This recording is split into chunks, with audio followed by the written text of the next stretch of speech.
But no, like, I rarely myself watch live streams, and I have no idea how people start them. I always feel so awkward to just start the live stream, especially when no one connected yet.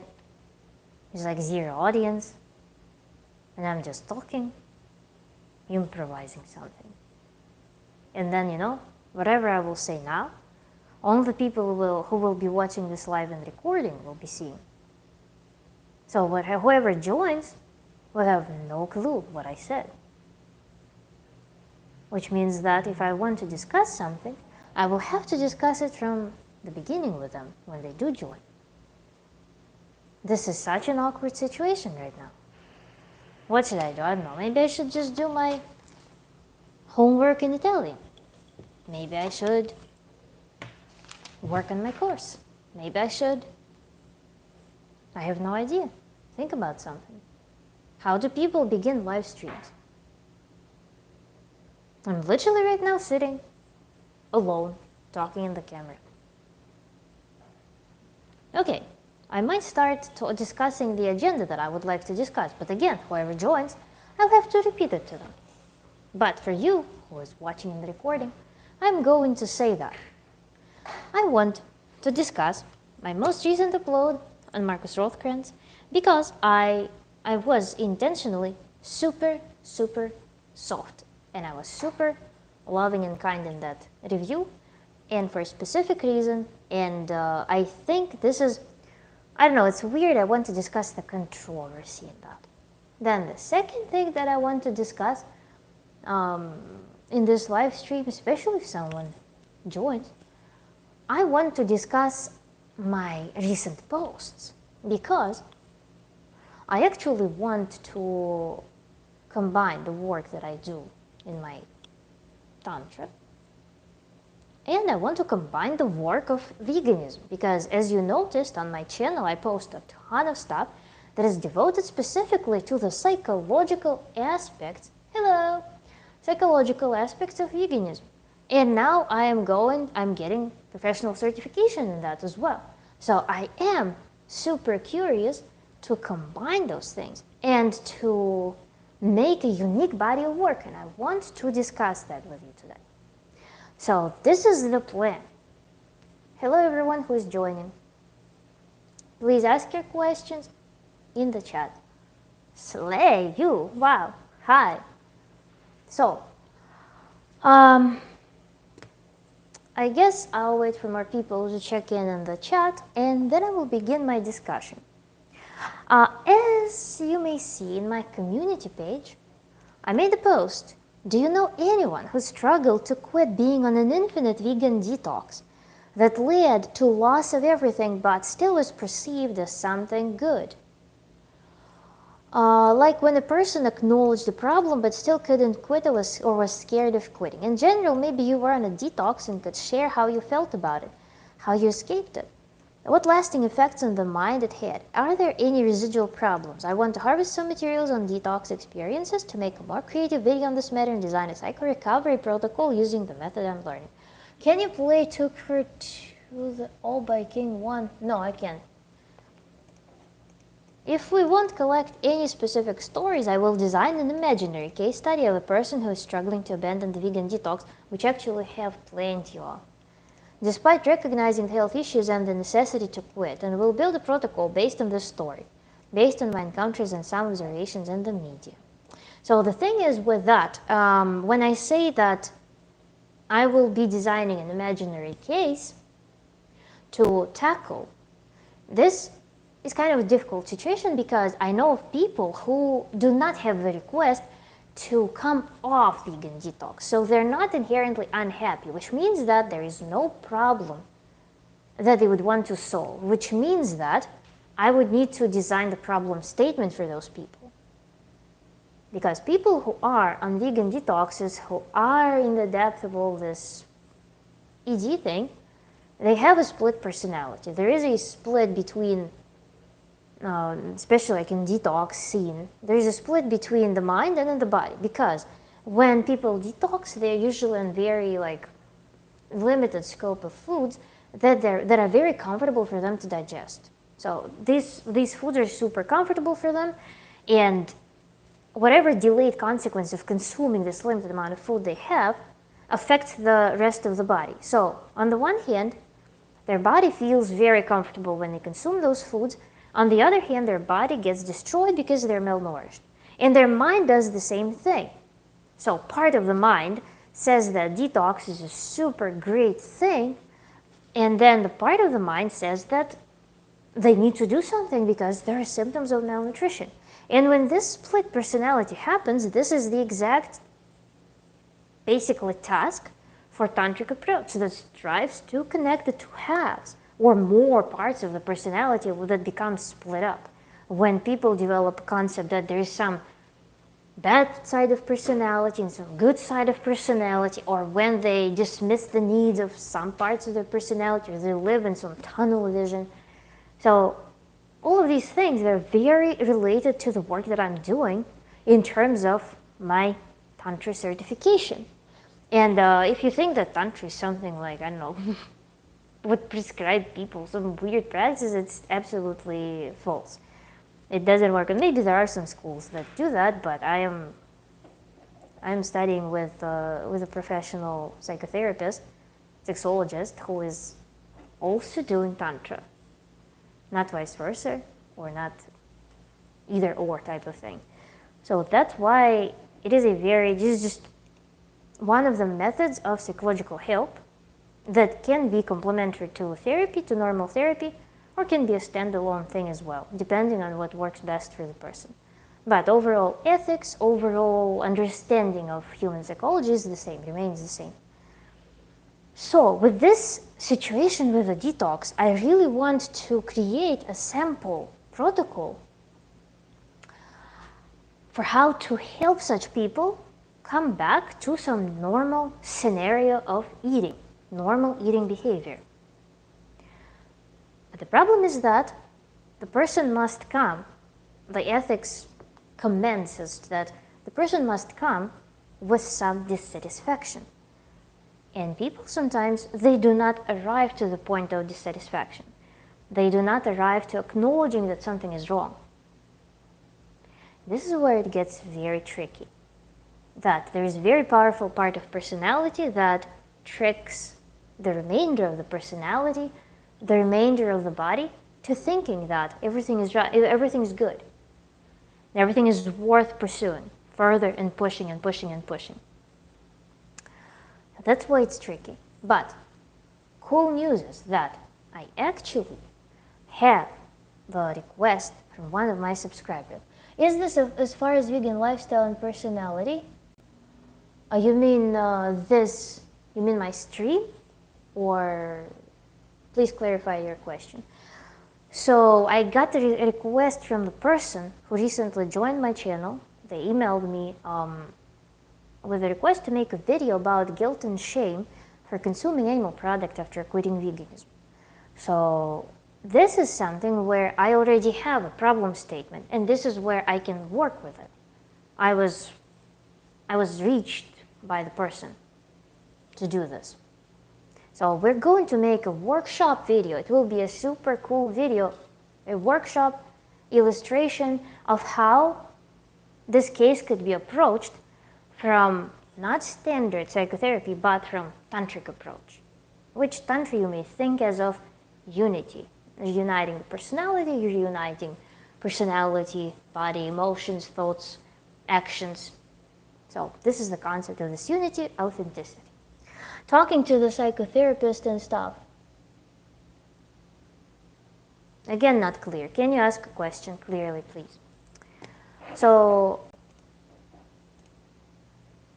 my latest upload that I had was about Marcus Rothkranz, and that's another thing that I want to talk about. I, in general, want to challenge myself to make review videos that would be not complimentary, perhaps, but I want to find people who I disagree with or who I find it challenging to watch, something like Hanch Herbivore, for example, or something. And I want to experiment with my mind and try making review videos, trying to find the points where I could relate to it and where I can find something positive. So this is something, some exercise that I want to conduct. Perhaps I will do the series on that. But Marcus Rothkrantz was pretty controversial video, and I want more people to join before I delve in, because I received very good comments today about that video that highlighted specifically the topics that I did not emphasize in my video. So I kind of insinuated the problem when I was talking about Marcus Rothkrantz art and work on YouTube and his business, but I did not go in depth on that. I only mentioned that. And the person who commented, they just went full in, and I also was compelled to talk more in the comments. But I wanted to discuss that because, again, if you watch that video of mine, that review video, you will probably be surprised with how soft and neutral I am, despite the fact that sorry, I only joined. Are you discussing psychotherapeutic theory for vegan personalities? Thank you. Now it's clear. I'm talking about multiple things. So if you are new on my channel, in general, my channel is ex-veganism. I conducted a study on ex-vegans, why they long-term ex-vegans. I conducted theoretical study on vegan deficiencies. So I tackle the subject from various points, and yeah, one of my fortes, one of the topics that become resonant typically on my channel, they are related to psychology of veganism, recovery after veganism.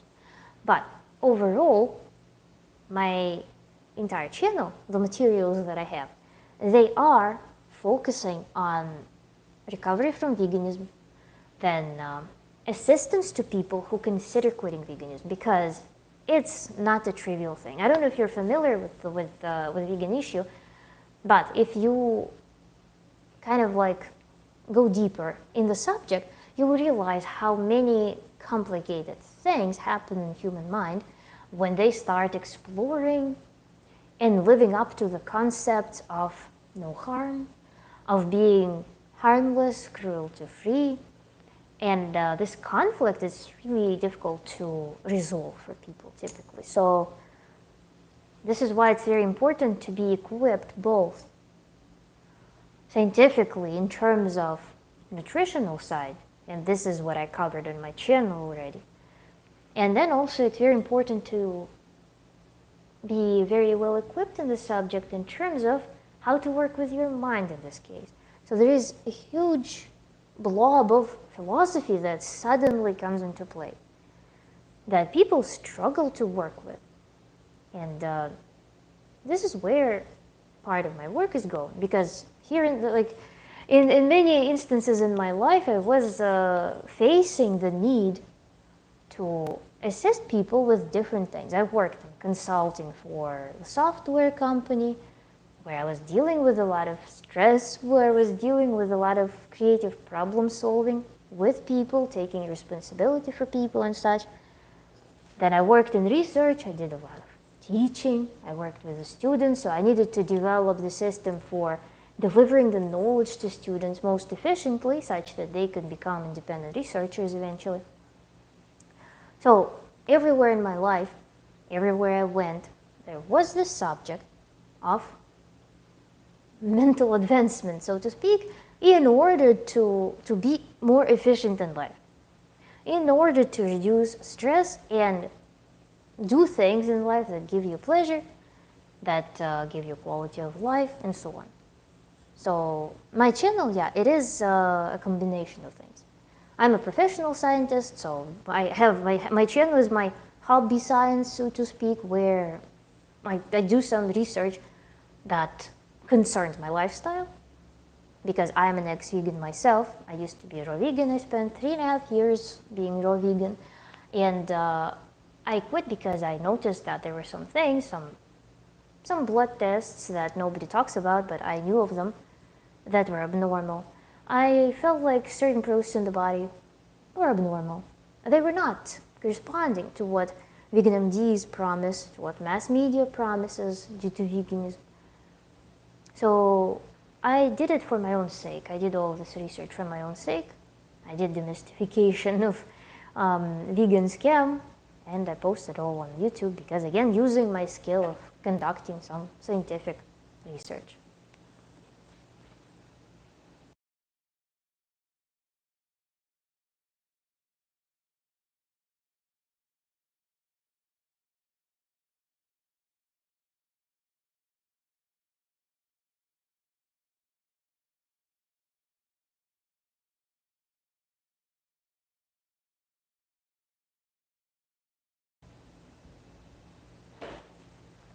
That's very cool. What area of science do you come from? I come from engineering and physics. My bachelor's is in physics. I got my degree in Moscow State University, and then I moved to the US, and I did engineering. So I worked, if I was to specify, because engineering doesn't say anything pretty much. I would say that engineering, as opposed to science, tells us that it's more method-oriented, it's more crafty than science. But I did a combination of material science. I did combination of also quantum physics. So it was nanophysics, material science, semiconductor engineering. So then after I did my PhD in that, I went to work for the company that made software for modeling of the electronic devices, optical and semiconductor devices. So that's what I did. But then there were events of 2021 that kind of pushed me to pursue other realms, and I started doing my YouTube and working more as a publicist. A lot of engineers seem to end up quite anti-vegan. I don't know about that, but yeah, in engineering, however, we had a lot of students who were vegan. That was my first encounter with a concentrated community of vegans that was on campus in the engineering field. I don't know how many of them have quit, and I personally, I can't say that I was a full-hearted vegan because I could not. I'm in general not a believer. I am tester. I cannot just believe something and mold my entire life to correspond to my belief. I believe that there is a balance. I believe that there is a balance between some guide, some star that you go towards, and then also being adaptable.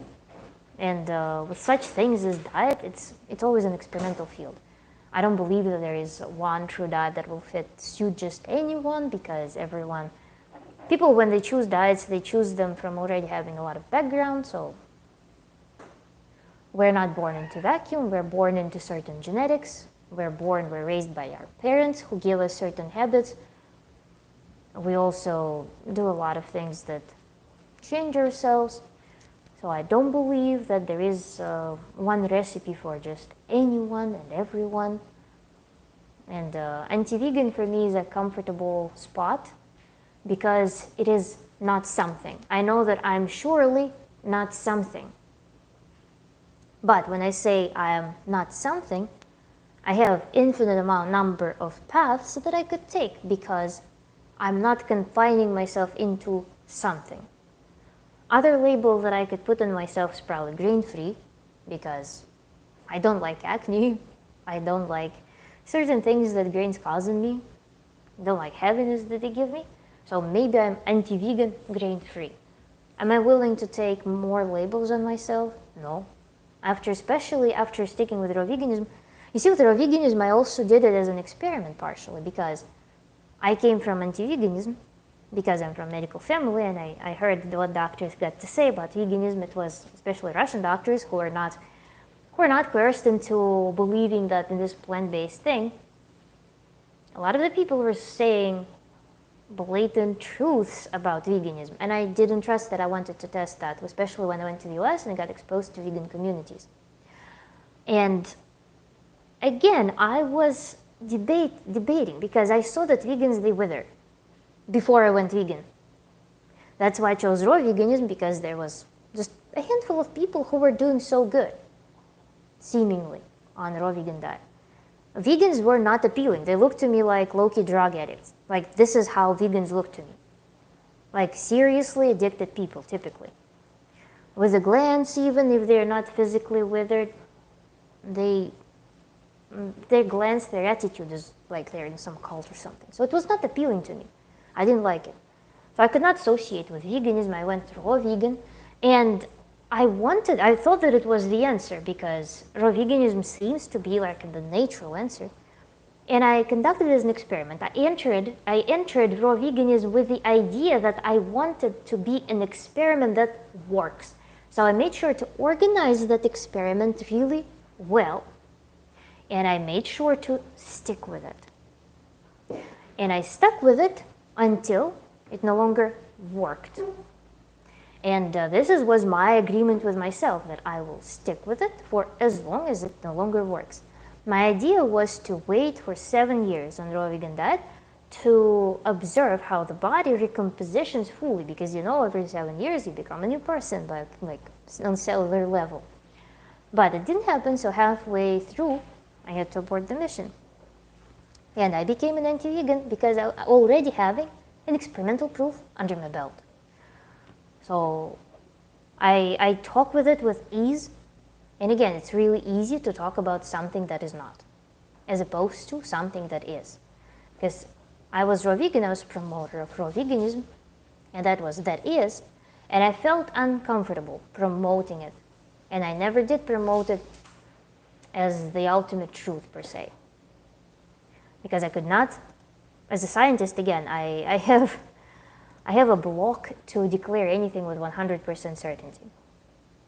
I can make hypotheses, I can bring up theories, I can speculate, I can bring up evidence, but can I declare that something is 100% true in 100% cases for 100% of samples? No, it's bullshit. It's really ambitious task for anyone. With regards to personality theory, lots of vegans enter because of low trait conscientiousness, orderliness. They're often quite disheveled before, too, for this reason. May I use translator for your comment?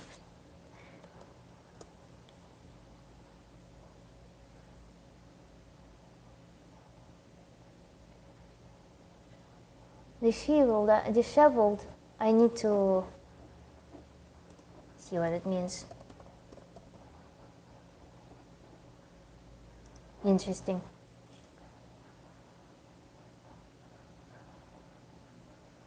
Trying to interpret. What I derived from my study, by the way, if you watch my ex-vegan study on my channel, you will see that whoever is joining, please check in the chat, say hi, and ask your questions. We're discussing my latest video, some things related to my recent post, where I'm harvesting stores from detoxers, and also talking about the request for the new video on how to deal with guilt and shame after quitting veganism. I got contacted by one person who wants me to make a video because they struggle even with therapy to address it. So this is some ambitious task that I am embarking on.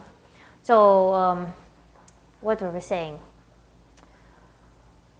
Yeah, my ex-vegan study. I looked into what people experienced in general. Poorly kept? Okay. Yeah, I got it.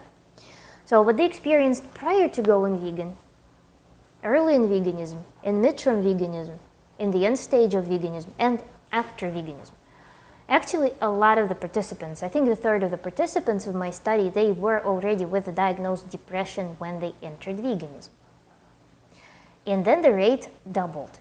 Depression rates were increasing really like a lot. So by the end stage of veganism, a lot of people with a history of depression actually had it worse. So higher fraction of people developed depression by the end stage of veganism.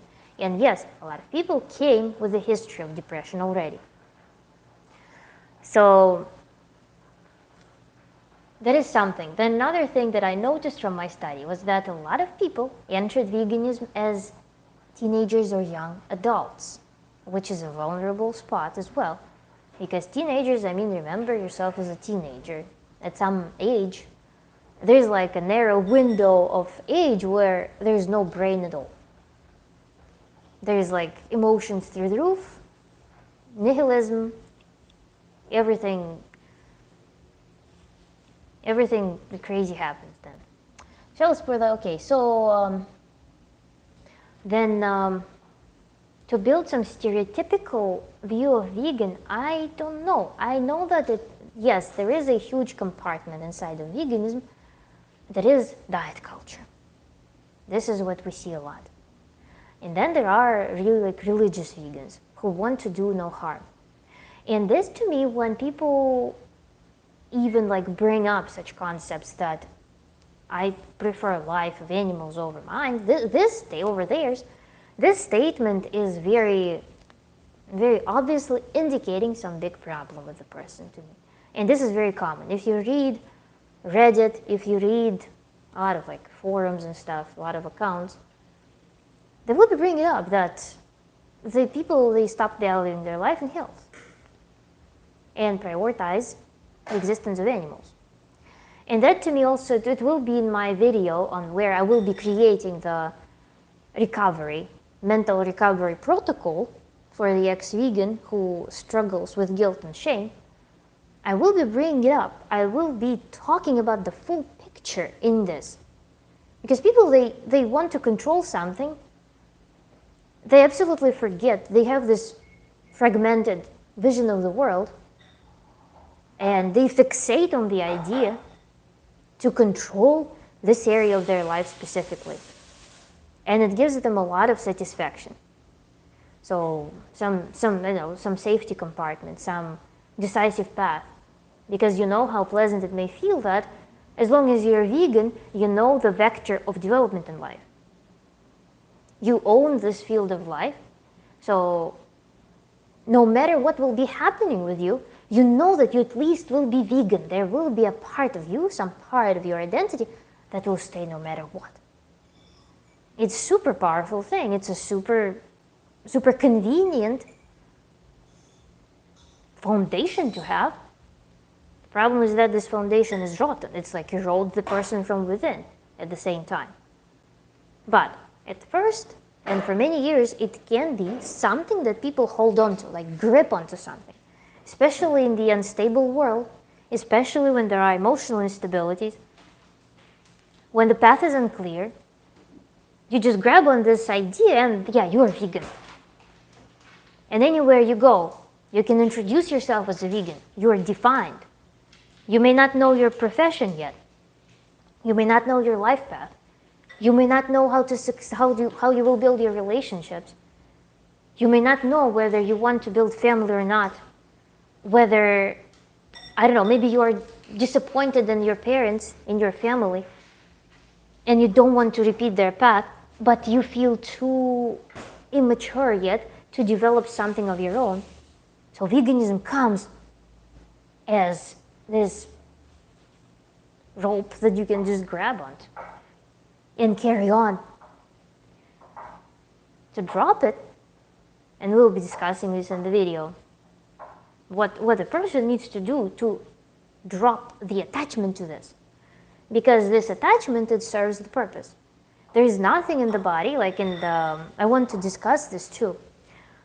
If you think about it, while the body is alive, it does everything to stay alive and to thrive. There is no function in the body, I tend to believe in this, that there is no function in the body that would be against survival. We can regard a lot of processes in the body that seem to be unfavorable through that lens and approach them through this lens as well. Work on them with that, from that lens. So if we assume that there is nothing in the body that is against survival, and understanding that our psyche is the part of our body, we can translate this idea to that in our psyche, everything that exists in our psyche, in our imagination, in our like repeated, some, I don't know, patterns, repeated thoughts, emotions, reactions, everything also serves a purpose. There is nothing in our psyche that is useless, that is pointless. It all occupies some compartment where it's functional. Even if it is dysfunctional, even if it does lead to unwanted outcomes, if you remove it, it will be worse. So you need to adapt it, you need to refunctionalize it in order for psyche to function, to be stable. Because it's an adaptation that is generated through having the tools that the person is having. You may equip them with more tools such that they can build new adaptation. But if they don't have those tools, this is all they know. So they don't know how to act otherwise.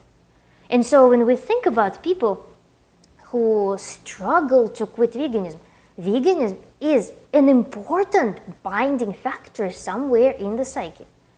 The concept of veganism glues something together. It ensures the survival of the mind of a person. And this is where therapy, this is where mental recovery of the people should go to, in my opinion. Because those ideas, if you just tell people that this is pointless, ditch it, forget it, you're not going to create a stable system. People need to find what this is really telling them and apply that function, apply that need of their mind to something that is functional for their life and increased quality of life. Yeah, why it's so attractive for those with depression, high neuroticism, existentialism seems necessary to convert many.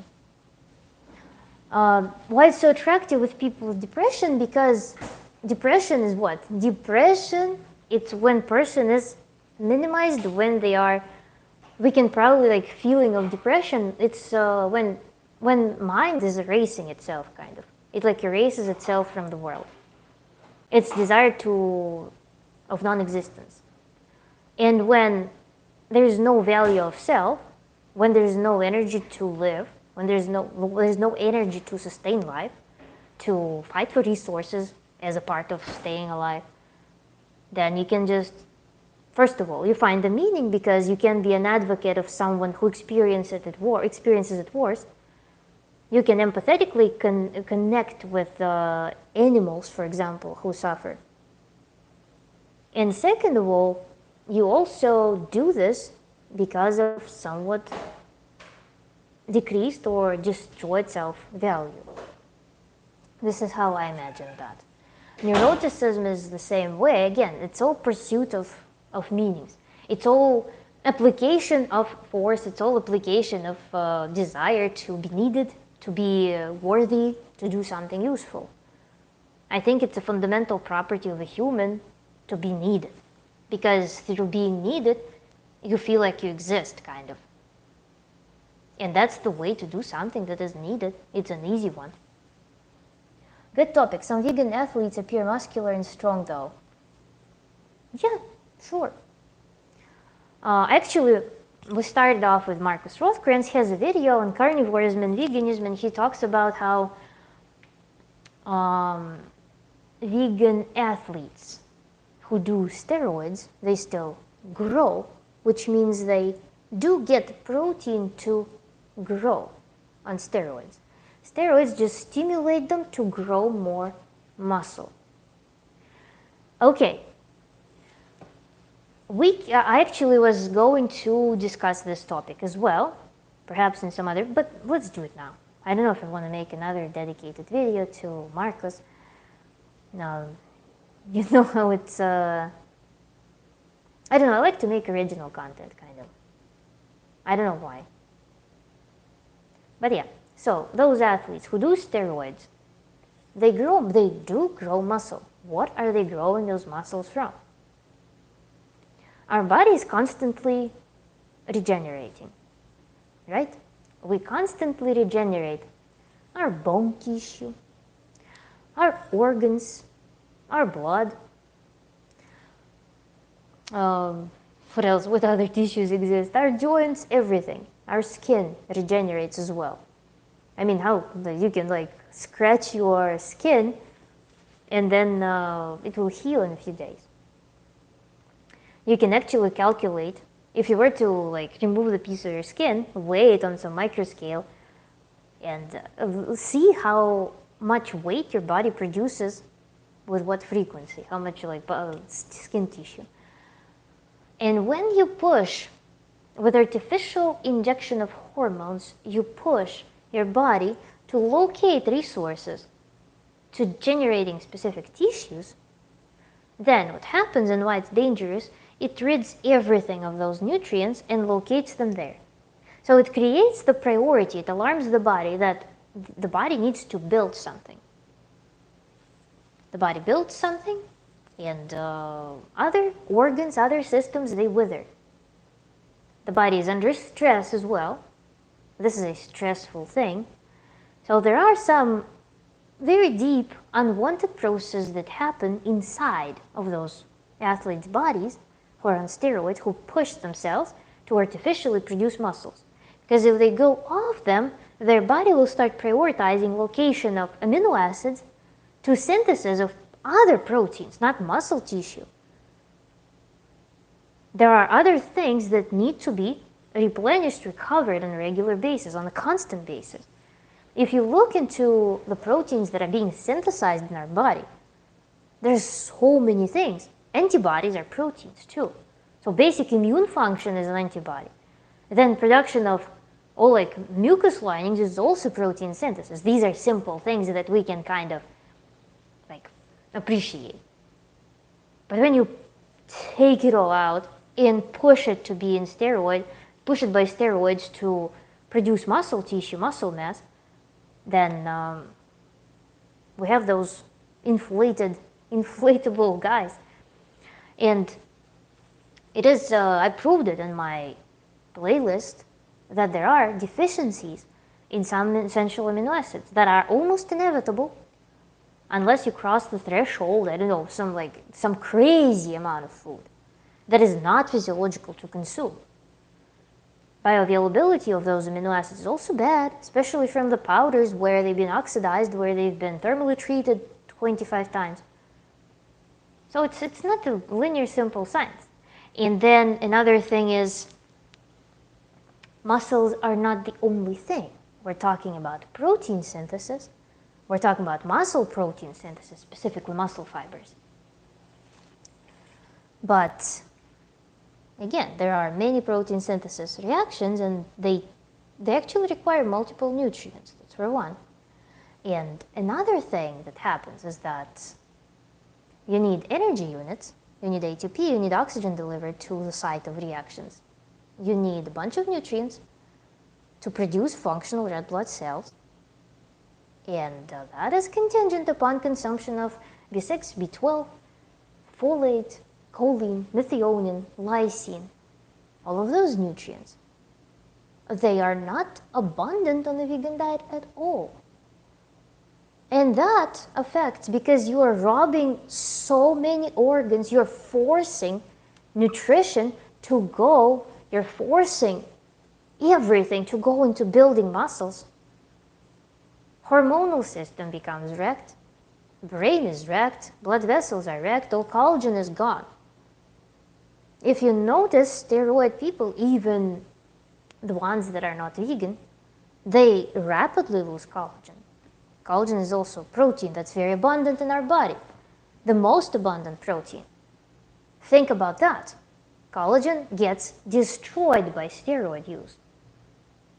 So the reagents from the reaction of building collagen, they're getting relocated elsewhere to build this absolutely pointless, useless muscle mass that is needed only to go to the gym and do those repeated movements over and over to retain that muscle mass that otherwise only robs people of nutrition. So to me, those people who do that, they pursue quick monetary gains through the concept that sells, veganism was a pretty good field for making money for a while. So they come to the scene, they become this idol for new vegans who look at them, they're like, wow, what a sexy guy with such a shredded muscles. I want the same thing. This is the proof that veganism works.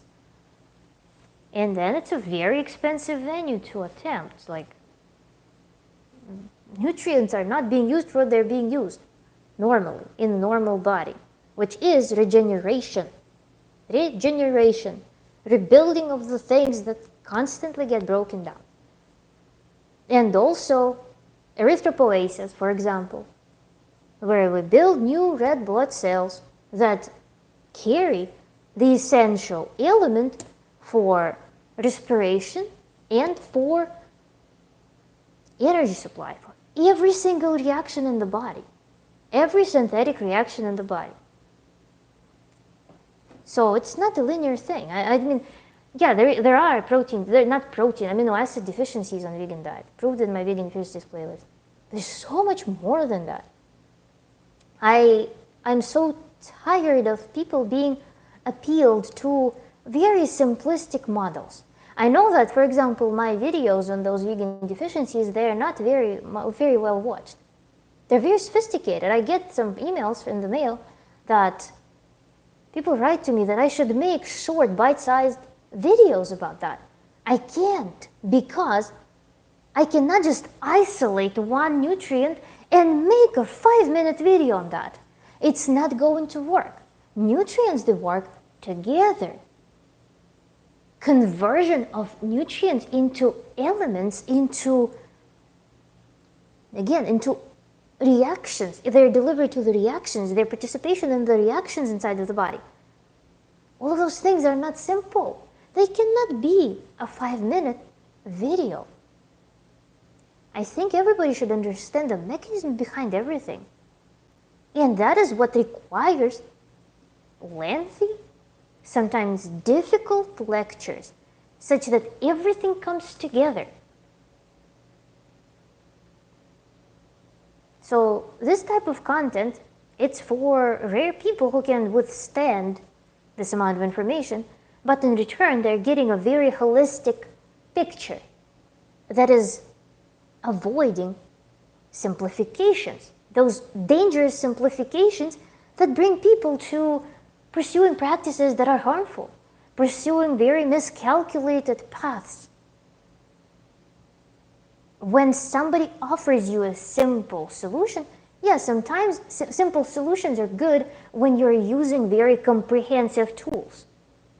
With veganism, simple solution is to use incomplete bad tools to build a very comprehensive system. And any time, imagine, like I'm talking about this, for example, I'm going to demonstrate it with my accessories. So you can eat meat, some like handful of animal products, get all the nutrients you need in perfect proportions. On a vegan diet, you need to consume this, and many more things in order to maybe strive to get close to what you need. Remove this, you're screwed. Remove this, you're more screwed. Remove this, you're more screwed. So you are left screwed up automatically. This is not a comprehensive tool. This is a comprehensive tool. That's why we can appeal to it as a simplistic solution for nutrition, for satisfying nutritional needs.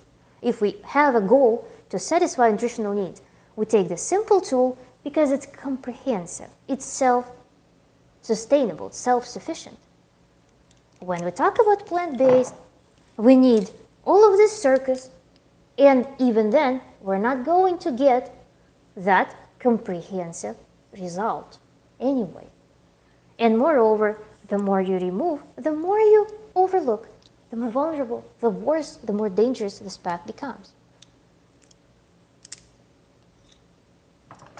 So simplifications are only valid when your tools are comprehensive.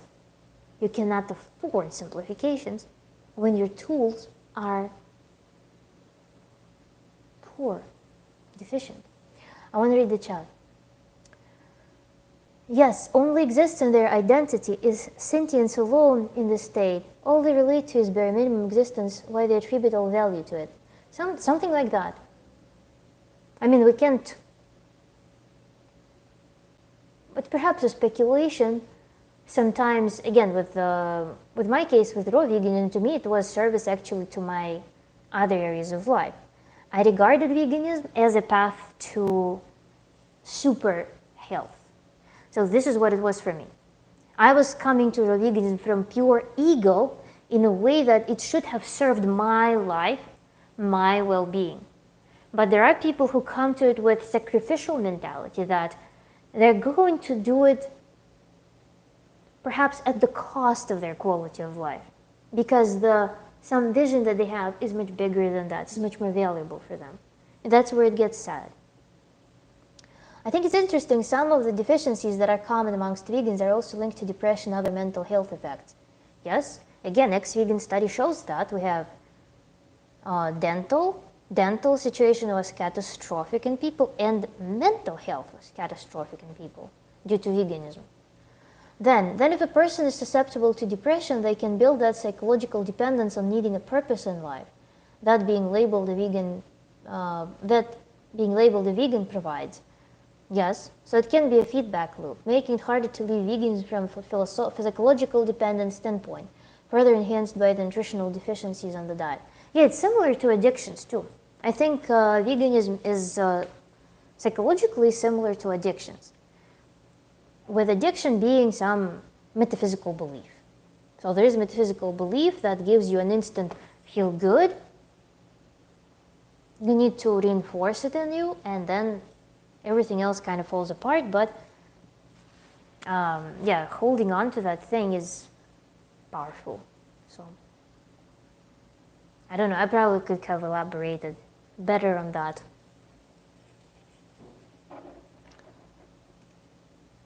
Drop something in the chat. I'll have a little bit of breathing. Leaving veganism in general, it's... When I heard the stories of how people do this, especially people who had like specifically ethical psychological attachment to that, I think everyone inevitably develops psychological attachment to veganism, even during the habitual veganism stage, because some people, they stay vegan past,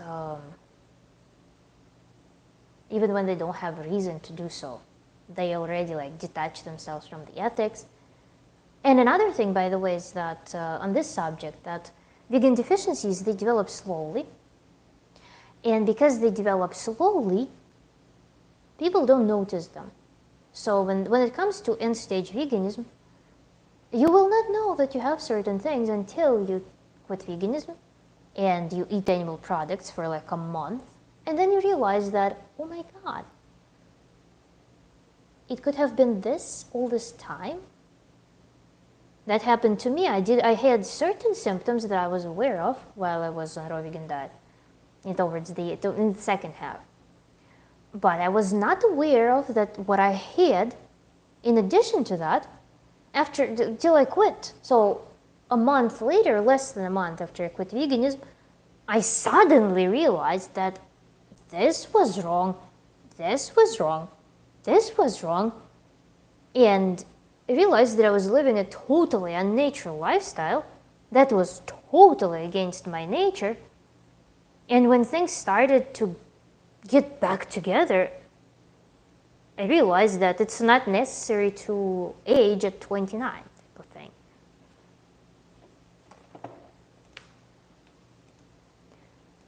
And I don't know, I like...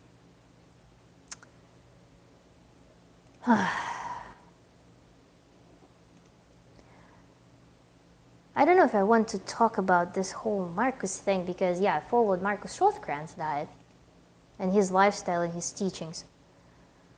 And again, I feel like I made a too docile video on him, because the philosophy is quite dangerous, and It surely took me several months to get out of the philosophical component of veganism, specifically the one that was relevant for me. That was not like I was eating animals again. No. It was attachment to the aesthetics of veganism that was the lifestyle, real vegan lifestyle, that it was for high vibes and all of those like blooming gardens type of thing. I had to become very aware and cognizant about the part of my personality that I was dismissing for all the years that I was raw vegan. How I could describe it, if you like close your eyes and you focus on yourself, like if you put your intention inside, you kind of have focus that kind of like goes like this. You can focus on the direction of your mind, energy, self-perception, the concept of self, that's kind of upwards. But then if you focus, you can also feel the part of you that's kind of like downwards. I don't know how to describe it well. You need to just feel it. So if you know, you know, type of thing. And when you're raw vegan, you have a super sense that you are so like upwards. You're so not grounded anymore. And you live in this idealistic world. You tend to see the world in very like mythical ways, even when,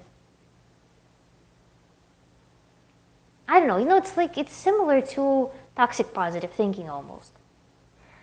When you try to trick yourself to not work with the situation, to not work through some stressful situation, but you're just trying to pretend that the stressful situation doesn't exist. So your biochemistry is off, everything is going like getting wrecked, but you see the world in this super enlightened form, and you think that you are building some super civilization, that you are part of this super enlightened community, that you're doing the right thing, that you are on this path of high vibes, joy, beauty, everything. You serve this new evolutionary leap, so to speak. And that side that's very grounded, that's very biological, that has that primordial strength, that super primitive, super strong, super like natural, raw, that energy of that survivalist, of that primordial human, that one kind of gets swept away. You associate with something so like transparent and light and jumpy, and out there, like you hear the sound of sparkles almost, and it's also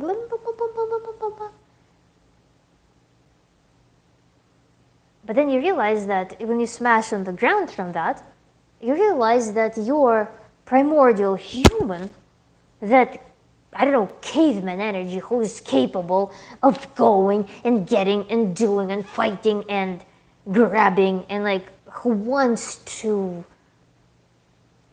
live, who wants to claim things, who wants to appropriate resources, who wants to be strong, who wants to be passionate. That human was in the shadows for a while. When you return to that, it becomes very vivid that it exists, and that there's a lot of power in that. That this is what completes your perception of the world. You cannot just be this that frail fairy who is like with fruity floaters, if you know what I'm saying. You're much more well-rounded, and by design, by natural design. And now that I work with Tantra, this concept also came to development in my mind in a very systematic fashion right now. So I have I take some purposeful actions to uncover things about me, about my nature, that I'm perhaps not entirely aware of yet, to bring them to my awareness. Because I lived in the delirium when I was in tunnel vision on this path to this glittery thing. Do we have glitter by the filter here? No, I have retouche, green screen. Oh my god, no. Don't do the green screen.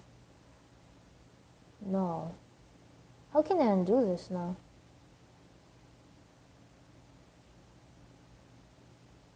Oh, here it is. Good.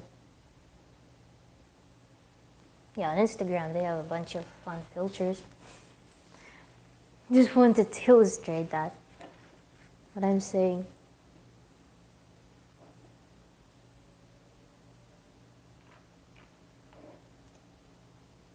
I see 3 people subscribe to me. Thank you so much, guys.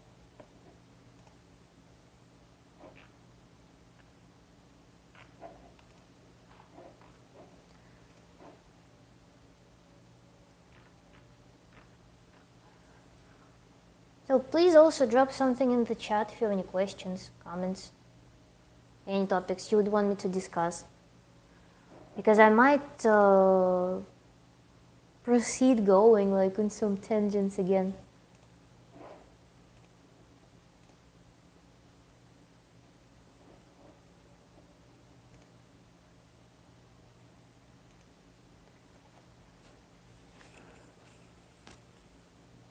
Yeah, so the whole thing with Marcus that didn't trigger me to make a video, but made me very aware that behind this diddy-diddy-dong, this beautiful world of glitters and fun and high vibes, there's a ton of insecurity. There's a ton of vulnerability. What's the fact that I realized that Marcus deletes comments?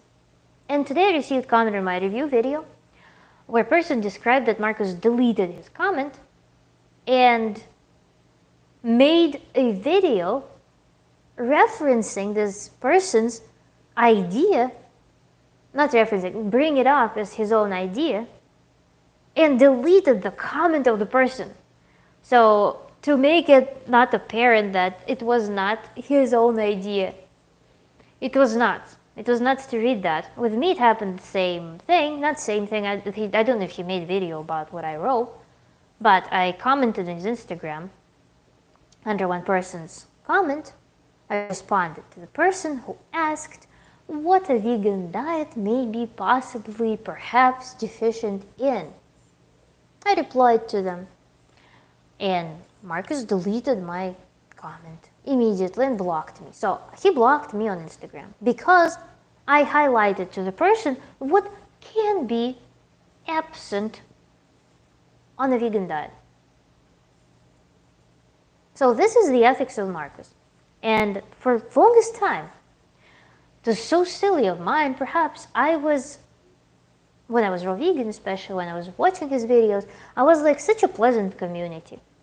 Such high vibes. Not a single bad comment. Now it makes total sense. Anything that disagrees with the policy of Marcus Rothkranz gets removed in a millisecond. That's it. And despite the fact that there are sides of personality of Marcus that I super relate, otherwise I would not be following his steps, I would not be sitting on his channel for as long as I did. Despite the fact that there are facets, something got revealed to me very profoundly, that this rejection to see anything else beside those high vibes creates a super vulnerability even in business. It translates even in business, with inability to handle anything that challenges that. It's super important to be aware of all facets of yours, all facets of process that you are encountering, engaging with, in my personal opinion. So when I read that a businessman who makes motivational videos, who teaches people how to live their life, how to be high energy, how to be successful, cannot handle a comment that challenges, not even like absolutely disgusting comment that, for example, YouTube, when you upload video, you can select basic, by default, it's basic moderation. It's basic moderation, which means that it removes certain comments that have some absolute like bad speech. But you still have it in your invisible comments, you can enable them. That's what I usually do, because I believe that people should express themselves, and this is a platform where, I mean, I don't want to personally block people's ability to self-express, because through the exposure to different people, we can build new perspectives, we can build understanding of things, we can have, again, we can even treat it as social experiment. You can just probe, you can use them as probing stones to see how you respond. What does that arouse in me? Like, for example, someone says something, do I feel any disturbance from that? Do I feel anything from that comment of a person? Or am I totally neutral about it?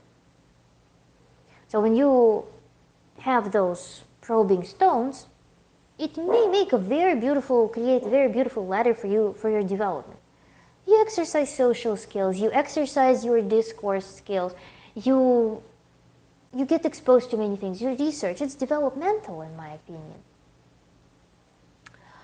But when we see that people are unwilling to read anything that remotely may challenge their system, their opinion, their business. When with that ethics, I believe that he removes bad reviews from the products as well.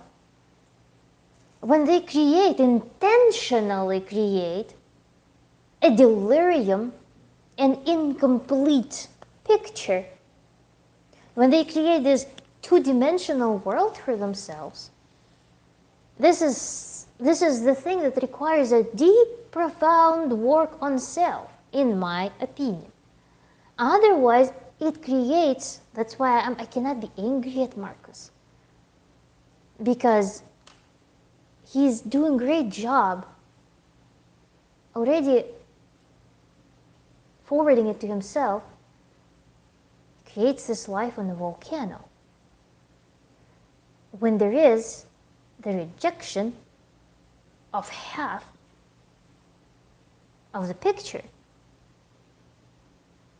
the foundation is very weak, and it creates a lot of tension inside. When you cannot coexist with something that's beyond your tunnel vision type of thing. That's why, like, I made a video, very, very neutral review of his video, motivational speech specifically. I agreed on a lot of things. Or I guess my review video was not like a dialogue with Marcus or a commentary of what he was saying. It was more my thoughts inspired by what he was talking about, by the topics that he was bringing up. So it was not the classical review video per se.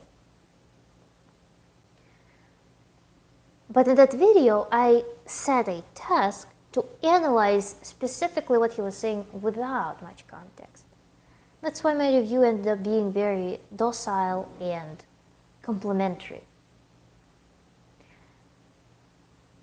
However, I could not stay away from the fact that indeed my comment was deleted. Many more comments were deleted. So people who struggle on his diet, they cannot get help, they cannot get exposure, they cannot bring up that this diet didn't work. New people who come to his channel will not see that there are people for whom it doesn't work, no matter how much products they order. I brought it up in a compact form, but what I see beneath it is a super immaturity or total villain attitude. So I don't know. I don't know if I want to make another video of his. Perhaps no. Perhaps no, because people like that, they talk about that. I heard this saying from someone that while the haters are hating, or haters are criticizing, or critics are criticizing, I'm building a house in I'm building a mansion in Beverly Hills. There's this saying. So any exposure of those people, additional attention to those people, it benefits them. And the goal, perhaps, of conversation about such people is to make others aware that they're not receiving the full picture on the platforms created by those people. That they are dealing with grifters. That they are dealing with dishonest business practices.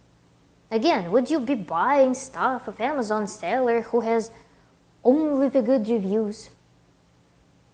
And you know that they delete bad reviews. You probably would just immediately click out and go to the other sources, other sellers. That's what would happen. But on YouTube, again, there is the personality factor. Like, I personally got appealed by something. Some people, like, again, in my comments, they say that it's total acting. It's absolute, like, theater, some performance show. But even analyzing what this theater represents, I still witness a lot of weaknesses. And I'm very, very happy for not sticking along with this lifestyle, not getting lured into that, because it became clear in a timely fashion to me that it was not the path, and that I was kind of deceived. It was hard to accept, though. It was hard to accept the fact how it could be so. Because the messaging that he's bringing up is very good. It's very positive. Even though, again, nowadays I notice a lot of things that are inconsistent with the foundation that is required to naturally be this way. To kind of stand firmly with this attitude. I noticed that there is very weak foundation, if you know what I'm saying. I'm probably using the words that in the rhetoric that will be clear only for people who are familiar with the person who are familiar with what he's doing. Again, I'm a connoisseur of his art. I spent many hours of my life connecting with his content. And again, one side of it is very captivating. It's very pleasant to follow. But without full truth, unfortunately, it's an illusion.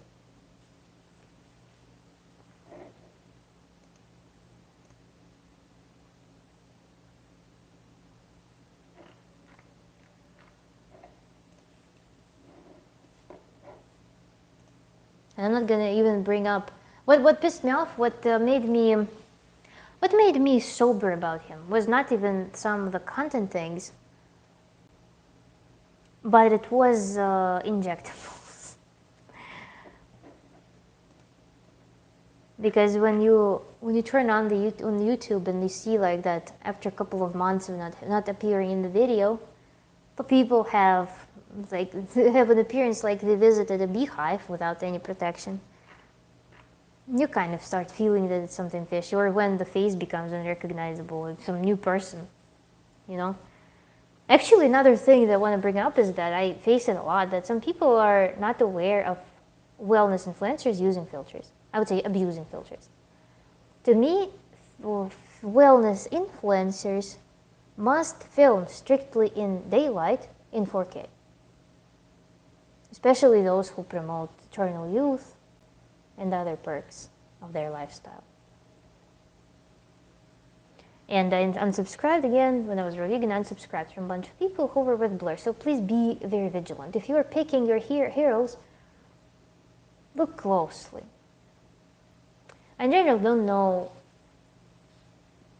if I would follow any wellness influencers at this stage in life. I cannot believe any of them because, as I said in the beginning, I set myself boundary that I'm not something. But I don't know how people can set the boundary that they are something, like precise, for life, and defend it with 100% certainty. This is something that's beyond my comprehension, given the spontaneous nature of life and limitations of human cognition and speed of acquisition of heritage, scientific heritage.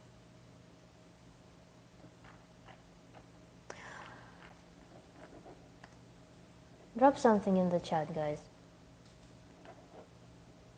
I kind of went off tracks a little bit. But again, I wanted to explain why my review of Marcus was on the softer side. In general, motivational videos is such an interesting thing. I don't know what my opinion is on them. Can you motivate someone with some speech? I feel like when you want something, you just go and do it, type of thing. Or if there is some problem, it won't be a motivational video that will wake you up to doing things. Maybe though. I think it's more you see people who you relate to, and just by watching what they're doing, you can go do something. To me, for example, instead of some motivational clown, I would rather go to even to Google Arts and look at art pieces, because I think they carry so much live energy. They're so charged. Or also some music pieces. They also elevate energy. And also do some like practices with those items too, that give you instant inspiration for whatever creative task you would want. I remember, oh my god, on the motivational speech topic, since nobody writes anything in the chat, I'm going to continue on this subject. So I remember I once, in fairly unclear period of my life, I decided to take free Tony Robbins. It was a workshop or whatever it is, whatever. Well, he has those free programs, the Tony Robbins. So I signed up for this free thing that lasted several hours, and I was alone with my partner. It was an online event, and there was like "say yes" type of thing all the time. I could not do that. I don't know. It was very artificial, but I didn't like it. I never again could do those events because there's such a blatant method of selling things, selling the paid programs. It was really funny. It was like a bite of Tony Robbins and then some neurotic sales pitch. It was so like misfit because there's some like super epic energy, epic presentation, epic like depth, and then some guy comes about and he's like, but you need to buy, you need to hurry up to buy, buy, hurry up. Every now and then. It was so cyclical, and I noticed what I was looking at, I was analyzing it from the perspective of how it's designed. When you do YouTube for some time, I mean, back then I was a new YouTuber. I just started my Russian channel about how to prepare to go to the United States. And one second.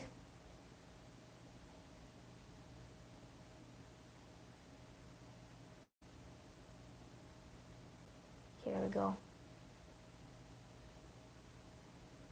Oh, somebody's writing. Oh, I didn't see that. Oh my god, how? I didn't see a bunch of comments, guys. I don't know, my chat was not updating. So yeah, what was I saying? I forgot. So yeah, what I was observing, yeah, as YouTuber, you start watching videos, observing how they're made. And then when you develop this habit of watching videos for how they're made, you start watching a lot of content like that. So you go into this observer mode. And I was studying how it was made, and it was following this pattern of going into the height of the emotion, going into this super inspired thing, and then boom, they offer the sales. They give you a sales pitch. And then again, they elevate the emotional buildup, and then boom, they crash you into sales pitch. It was quite interesting. So we have, yes, vegans often say it's not about your health, it's about the animals. Yeah, they do. It's very interesting hypocrisy. What do you do for a living? I do for a living now. I am, you will be laughing if I say what I do for a living, because now I'm building my new career path, and I'm trying to make my YouTube go somewhere, because I put a lot of content, and I don't know, I thought it would pay off, but unfortunately I don't make commercial content. So what I do for a living now is I'm getting a new profession before I exhaust my resources, pretty much. So I notice a lot of vegan influencers who are athletes often have really long recovery periods, thinking of endurance runners, and sometimes miss their marathons because they had injuries manifest. I didn't know that. I actually followed one guy on we mutually follow each other on Instagram, I think. I don't know if you followed me still. And the guy was an athlete, and he was long-term vegan, and he has been trying to recover from an injury for a while now. Marcus Rothkrantz. I understand why I appreciate his philosophy. From a philosophical standpoint, I heavily agree with him. Oh, you're also into Marcus Rothkrantz. Hello. It's what he chooses to do with his philosophy that I disagree with. He is a very aware person, and he chooses to use that awareness with ill intention to benefit himself at the expense of others. Sadly, yes. Yeah, I think that he's very smart, and he knows what he's doing. And I think that having been exposed to so many people writing bad comments, expressing their views on the issue, talking about their experiences with the diet, he must have seen that. So he knows that it's not unambiguous, at least. Then, this was really interesting. I have to jump out, but I'll send you some stuff regarding this whole. Enjoy your night. Thanks so much. I'll see you, I guess, in my email. Removing bad customer reviews would be highly unethical. It is. It is highly unethical. It is highly unethical. And I just don't know. Again, when should you know about it? Should you know that it's being removed? This person is just like gone for you. And if you have, again, the platform to talk about it, there will be many more people who will also learn about it as well. Sadly, again, a lot of people, they don't exercise their civil, I guess, responsibility to bring awareness to certain ethical things, because people like to be like, it's not my business. But if you have an opportunity to speak up, you should. You should. Yes, Marcus has demonstrated very poor ethical motivations. He states a lot of reasonable things in his philosophy, but has very dark moral compass. Like I said, I agree with his philosophies. I like what he has to say a lot, and overall agree with him. I just disagree with his ethics and morals and can't stand behind that side of him. It helps to see an alternative. It gives hope. The motivation videos, I mean, because everyone comes from different environments, sometimes they don't see examples of such way of life in person. So the motivation videos can help. I'm writing, so pineapple pie is carrying the conversation. Yeah, thank you so much. Yeah, I don't know why YouTube was not showing me, was not updating the chat. I don't know. If there was a way to somehow sync it, or diversify with the laptop, would be nice. But yeah, motivational videos, yeah, they can make you focus on something that you want. Yes. They can pump your energy up temporarily if it's not a system. if it's not a system that you already have, if you don't immerse yourself in certain processes on a regular basis, this motivation will be fleeting. A lot of people actually, after motivational videos or some 3 days of motivation fests, they sometimes go to depression after that because they crash from such an emotional charge. And then they come home to their familiar environment and everything is gone. So it creates pretty fleeting impression of that, yo, I can like run the world. When in reality, it's not like that. Because it requires system. It requires a lot of daily effort to maintain that. It requires a lot of hygiene of your lifestyle to retain that, and it requires you to know for sure, to know where you're going with all of this. What is your goal? And I'll share some example after I read. Yeah, I wrote these comments when you were talking about those topics. Well, they don't make sense with back to back. Yeah, thank you so much though. I'm very sorry that it happened. I mean, I don't control that. I guess I will make sure to refresh it somehow. So I had experiences in life where I had precise knowledge of what I wanted to do. Precise. So come get it, knowledge. I remember that I went to Moscow. I saw the university. I went inside. I walked through. And I knew that that would be the university of my choice. I came home. I did everything it was needed to get to that university. It was the top university in Russia that had their internal exam.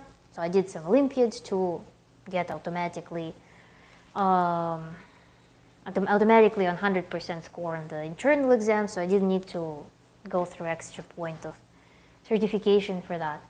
But I knew that I would get there. There was no motivation needed. I just went, saw exactly what I want, felt it with my entire being. I agreed with that decision. I went and got it. Going to the United States was the same way. Everything just lined up. I got exposed to it. I knew that it's happening. I knew that I am doing this. I did not need any Tony Robbins. I just went and did it. And there were periods in life where I did not know what to do, and Tony Robbins will not help with that. Tony Robbins will not know what it is that you want deeply inside. Yes, they can expose you to the possibility of the idea of the super high vibe, super successful life that you may want.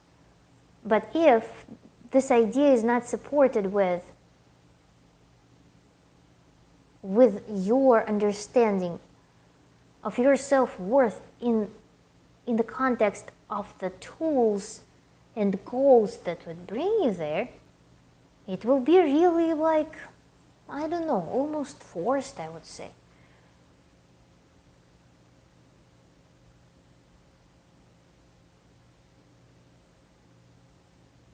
All messages. So nothing new in the chat. Whew.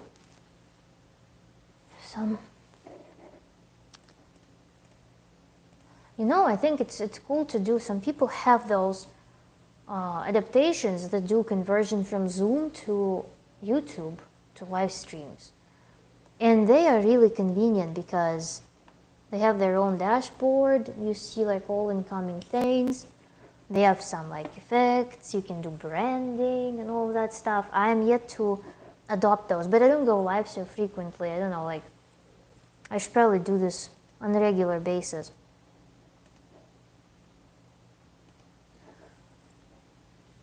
But yeah, I actually I wanted to make a video how my career changed since somebody asked here. And it was a very like brutal moment, I should say. It was 2021 or 2022. the whole story was long. It was like the shock was very quick, but then it lasted a while, the process. And it was, I remember, so disgusting because my job was remote. I was working as a consultant, right? And for the software. And I received a call before Christmas where they told me that they could not accept my exemption and they will have to fire me. Exemption, you know, for what? Because of the year stamp. We'll tell you exactly what the reason was. And the same day, they called me and offered me Amazon gift card. And I was like, fuck, like, why would you do that? It was so unpleasant. And then I kept working for an extra year as a result. I don't know. They kept like stretching my due date under different conditions, like that I'm strictly remote and stuff like that. And then I started developing my YouTube. Then I also picked up on the soloing projects. And I kind of wanted to, I know it was really difficult to work knowing that they could get fired at any point because they're like, oh, we'll fire you later. Like, keep working, but we don't know when, but we will fire you. Because you didn't comply with this shit. And so it was really difficult. It kind of pushed me. I mentioned in Marcus's video about Marcus, kind of the context of the story. I was so angry. And it was like such a crisis in my life, to be honest. But I don't know, it was kind of productive crisis because I did a lot of things that I would not do otherwise, probably would never get exposed to otherwise.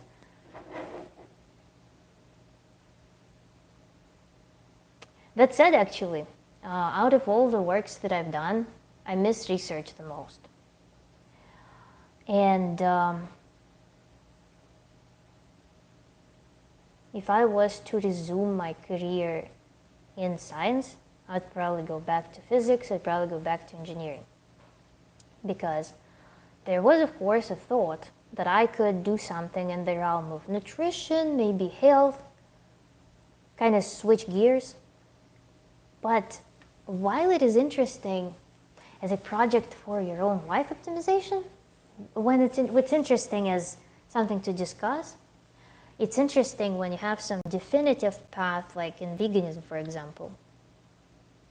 As a science, it's such a nightmare compared to physics. Like, it may seem like if person is at school, they may feel like math and physics are so hard. But because they're so logical, because they're so precise, they're actually far simpler than all of those natural science, like other natural sciences that deal with very complex systems. Because imagine, for example, even like your phone. Your phone has very like limited number of sub-devices there inside, different chips. I'm like looking at my phone, so I'm showing. That all operate on just a few chapters of physics. When you look at the human body, you deal with a system that's not fully described yet. That's why, again, I'm always like surprised with assurance that people exhibit when they say that this is the way. They're dealing with the system that was not properly described yet. The system is not properly described yet. The certain things are not explored altogether. They're total nightmare. Like, we don't know anything about it. We only have some speculations about it. So working on that system with so many variables, with so many processes that also changes in time, conducting any experimentation on the system is such a almost not, it's not pointless. But it's such a soft field that I just don't know. To me, it seems very overwhelming to work on such subject as human body, and human body as a whole especially, or even working on singular variable. Because a clean experiment on humans will be unethical. That's the problem. And moreover, we have consciousness, we have free will consciousness. Those things, they also change how our body function. And that's something that, yeah, it can be controlled also through some unpleasant means or through, I don't know, media programming. But to conduct an experiment in which, for example, the people would need to surrender their child into experiment in which their mind will be augmented in a certain way, in accordance to what the experiment requires, will also be unethical. So the system that is self-influenced, there's feedback loop with consciousness, everything that goes into that body affects it, and I'm going to take like one item of food and study how it affects that body. It's bullshit. I mean, it's a nightmare. It's not bullshit. It's nightmare.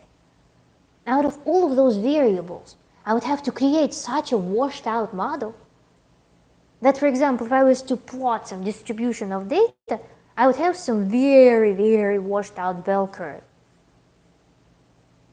that will make it hard for me to say that this is the way.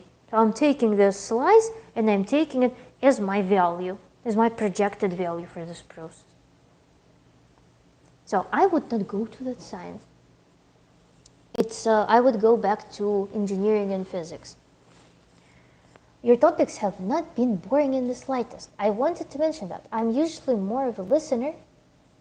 Thank you so much. I really appreciate it. It's really pleasant.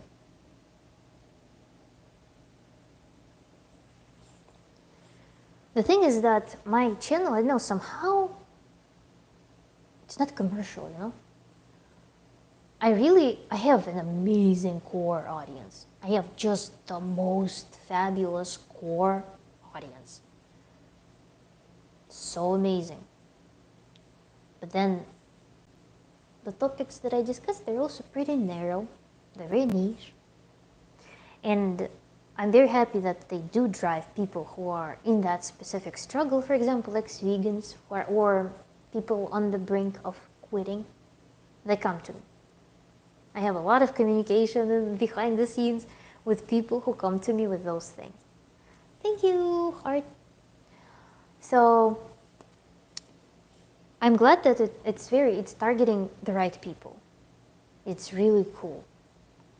But then it's a mystery to me how people create those commercial successes with YouTube.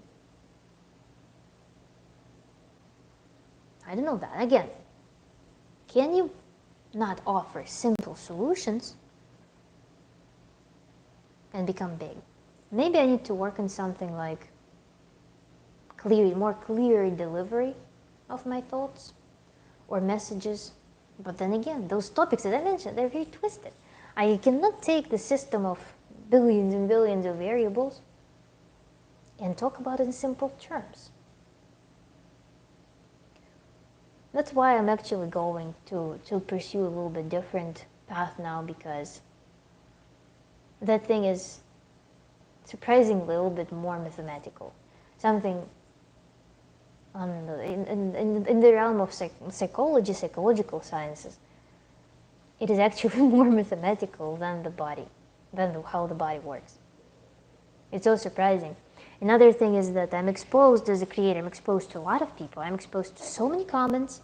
I'm exposed to so many manifestations of human character, attitude, how they react to things, that I have a database of certain pattern behaviors. Some people represent themselves in a little bit more simplistic way, and it's usually when they have this mindset of following something precise. Again, like when people are deep into certain aspect of veganism. That's actually very scary to witness, because behind those things, behind those slogans that they repeat. You can tell that their personality, if you like imagine, right? If you imagine human as a vessel that you can fill with different things, there could be this core personality with its characterized by certain like wants, desires, by certain, I don't know, self-manifestation, I don't know, however this personality, this concept of self is.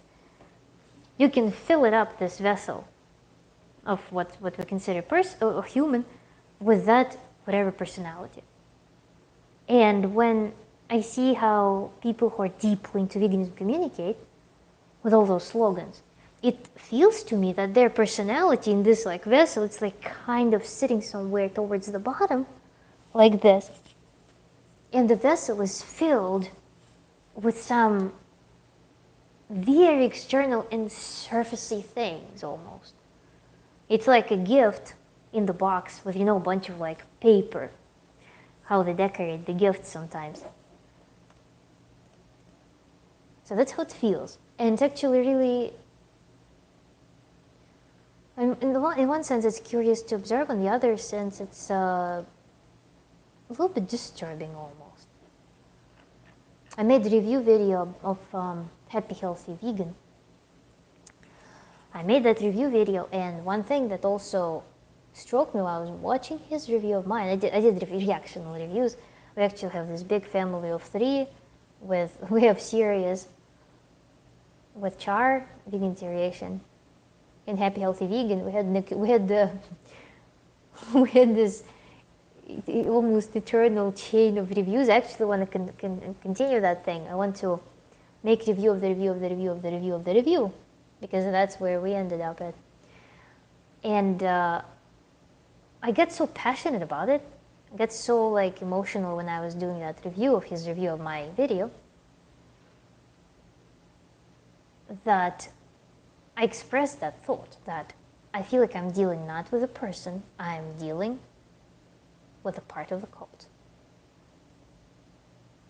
Which means, in essence, that the person is suppressed and the cult is blooming inside.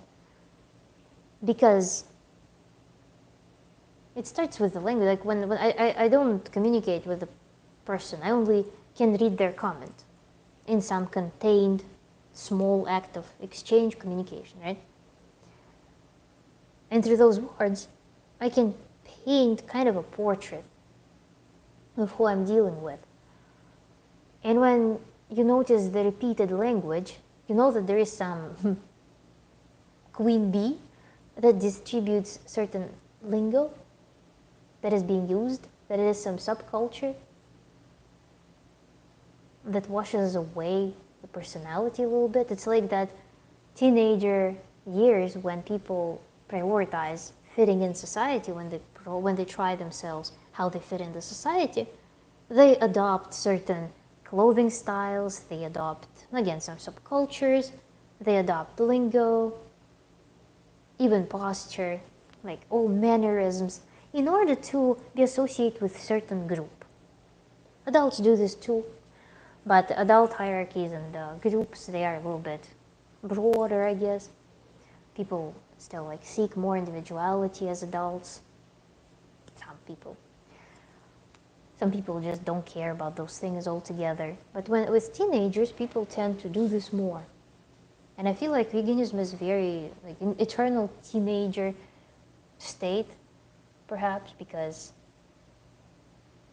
you just get fully absorbed in this communal everything. Not letting your personality to evolve fully, because again, the need to be someone is already fulfilled by you being a vegan. So the need to be creative there is kind of already fulfilled. It's kind of, you don't need to be creative anymore, because you receive the already pre-made solution. Is it true? I don't know. But I feel like there might be something, at least partially, depending on how deeply human is into veganism.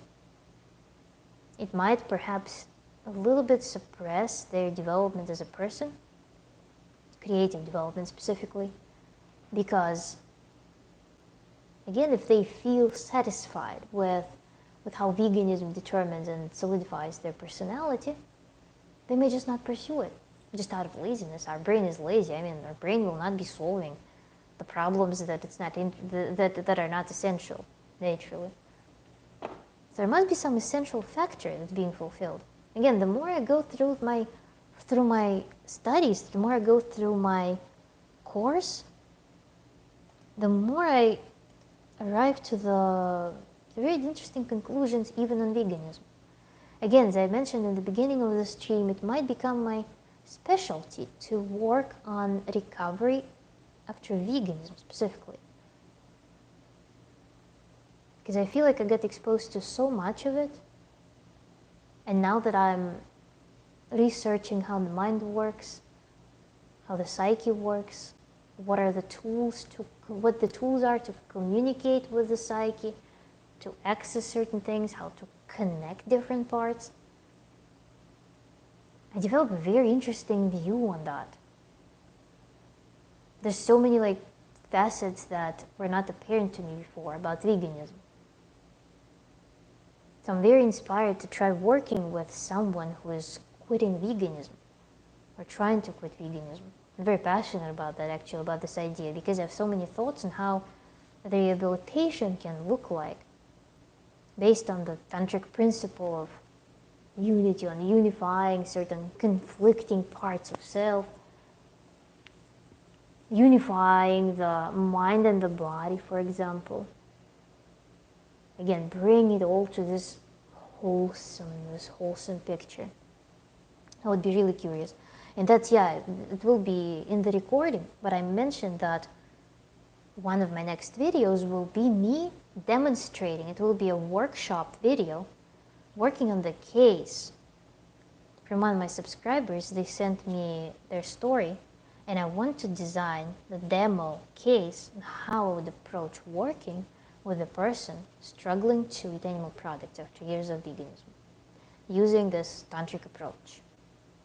This is something I'm so excited about. If you only knew, it's so creative.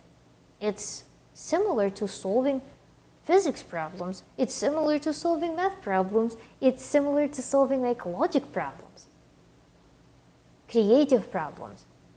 It's so exciting.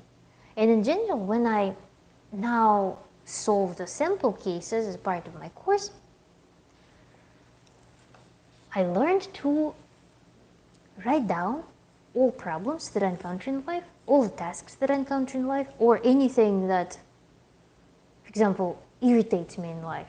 Some strong thing that you're goddamn gorgeous. Thank you so much, Muhammad. When I encounter those things, I now break them down into an analog of a mathematical problem. And it suddenly becomes such an approachable task. You know, there are some mysteries that were bothering me for so long. Recently, I was looking into this problem, Online, there is a phenomenon, and it started being, you retracted your message, Mohammed. I've already seen it. Thank you so much, though. So there is a trend that I was seeing a lot on my Instagram. Basically, women show their post-divorce glow up. And I noticed that I followed a lot of girls, a lot of influencer girls, who also were who divorced and became super successful, for example, or super gorgeous. And I perceived it as a system. I'm like, there are too many examples when it becomes a system. So I started analyzing that. Why could it be so?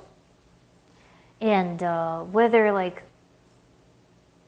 I possibly experienced some ideas like that as well.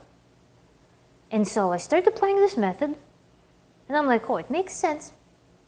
Now I have method of designing. It's kind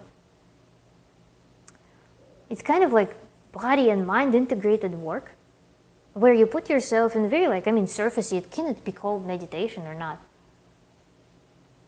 It's more you assign certain, again, objects, certain imagery to certain processes, because we only can generate in our mind what exists in our psyche.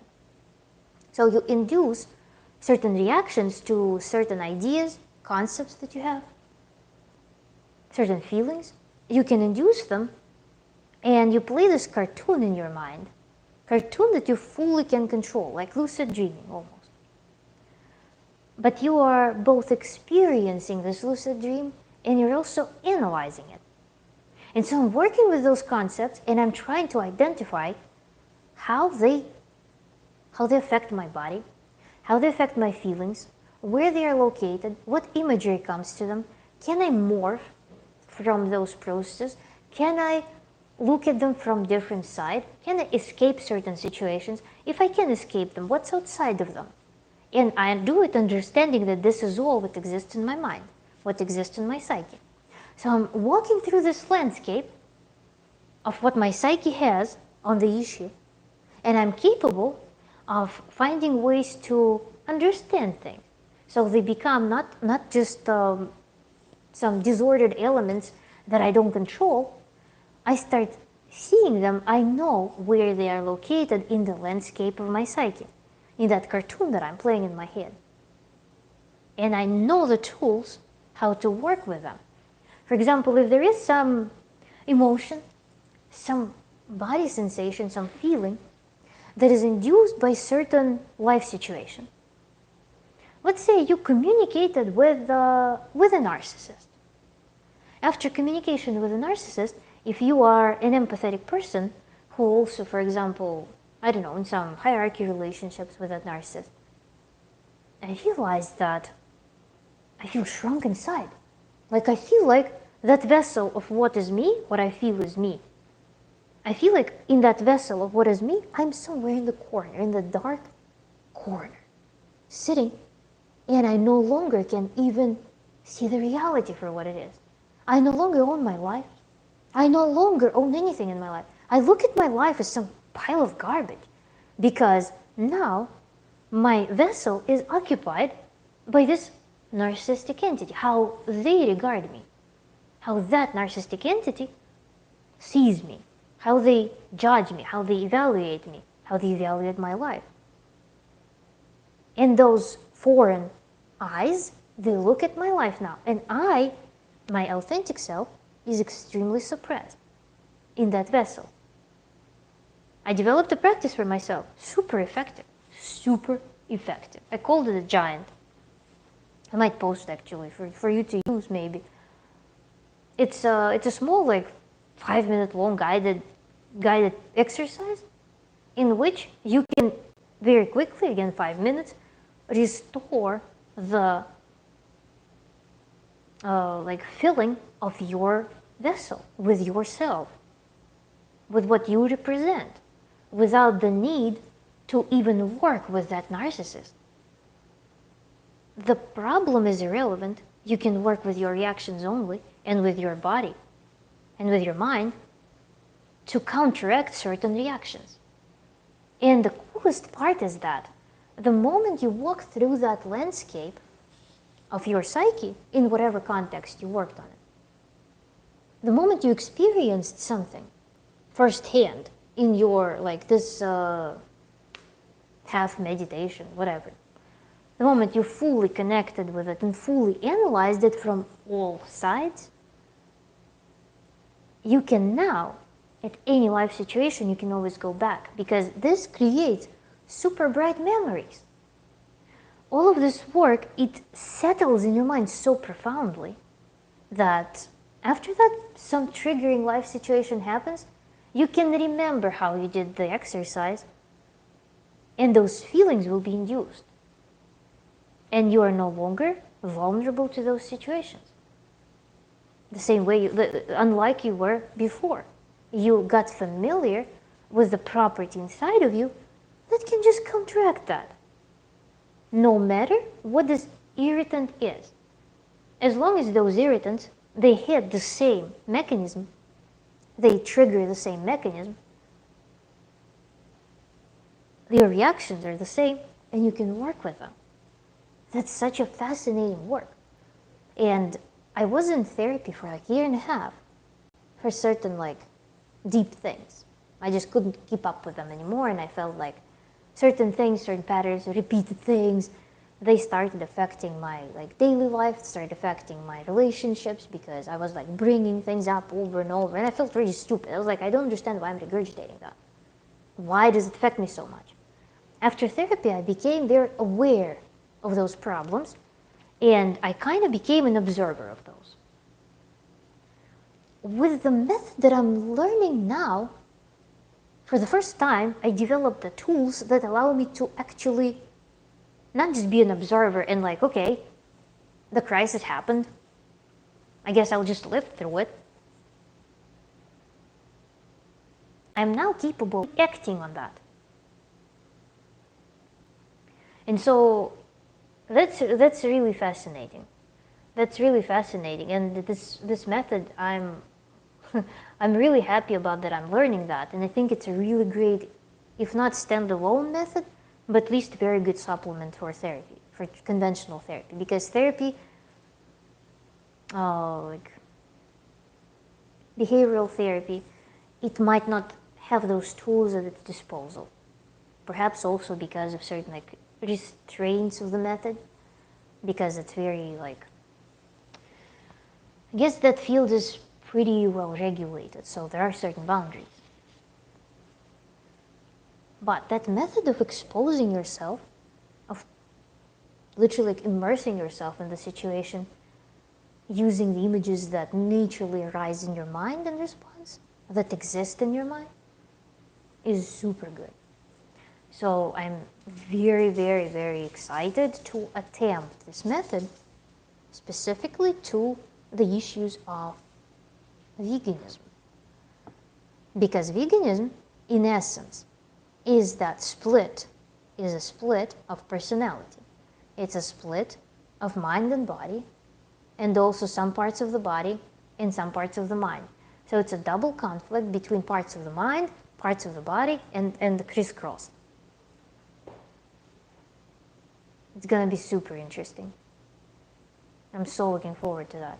And actually there is a very precise structure too to this method. It's not that you just drift into some other realms with the person and have this infinite philosophical talks. No, it's actually it's not rigid, it's creative. It's rigid in a way that it is focusing on the task, on the goal, and that it has pretty specific milestones and sequence of actions that need to be taken to solving certain problems. It's so similar to math and physics. And that's what I'm saying. Working on such field as nutrition is very washed, is very non-satisfactory for me as a physicist. Working on human mind is far more satisfactory, because human mind somehow is way more mathematical than the field, let's say, of nutrition. That's insane.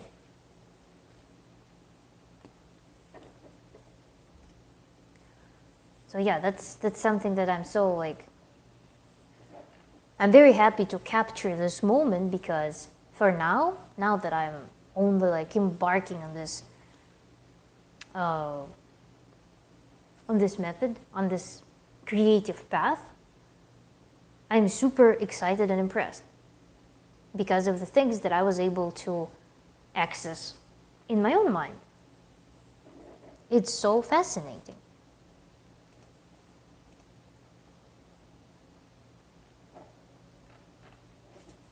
Is the chat sleeping, or is it not updating?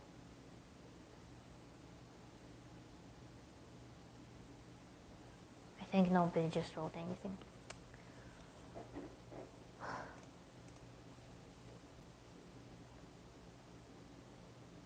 So yeah, we'll be conducting a workshop on that. Sleeping. Nice. I actually had this thing where I have this soporific manner of talking. I remember my research advisor sometimes when I would present something where I would be just discussing, or it's either, you see, sometimes this happens to me when I put people to sleep, when I talk about matters that I know well, I think. When it's something in the flow. When I go in this, I remember my advisor sometimes, he would be just like, even though sometimes we'd have super like passionate discussions about things. Not sleeping because what you're saying is just really late here. Okay. It's late here too. It's almost my bedtime. But I'm kind of hyped up. I'm just chilling, listening. Thank you so much. Yeah, but I know I'm aware of my property of putting people to sleep with my speech. But I hope what I was just talking about was kind of entertaining. Maybe you guys were able to visualize something. Enjoying your discussion. Thank you so much. Maybe you guys were able to get immersed a little bit and perhaps try on yourself what I was talking about. Because I actually, when I talk about these things, I'm imagining them. So part of my mind is actually in those cartoons. Which, yeah, it's such a toy. You know, some people practice lucid dreaming. And it's, I remember there's a book, Transurfing of Reality. If Russian people watch me, they will know about it. There is a super famous guy who started distributing his book, Transurfing of Reality, in early 2000s. And there was one man, actually, who was close to my family, who was also into that when it just came out. It was a revolutionary book. At first it was distributed, the Pendulum book. How do you know?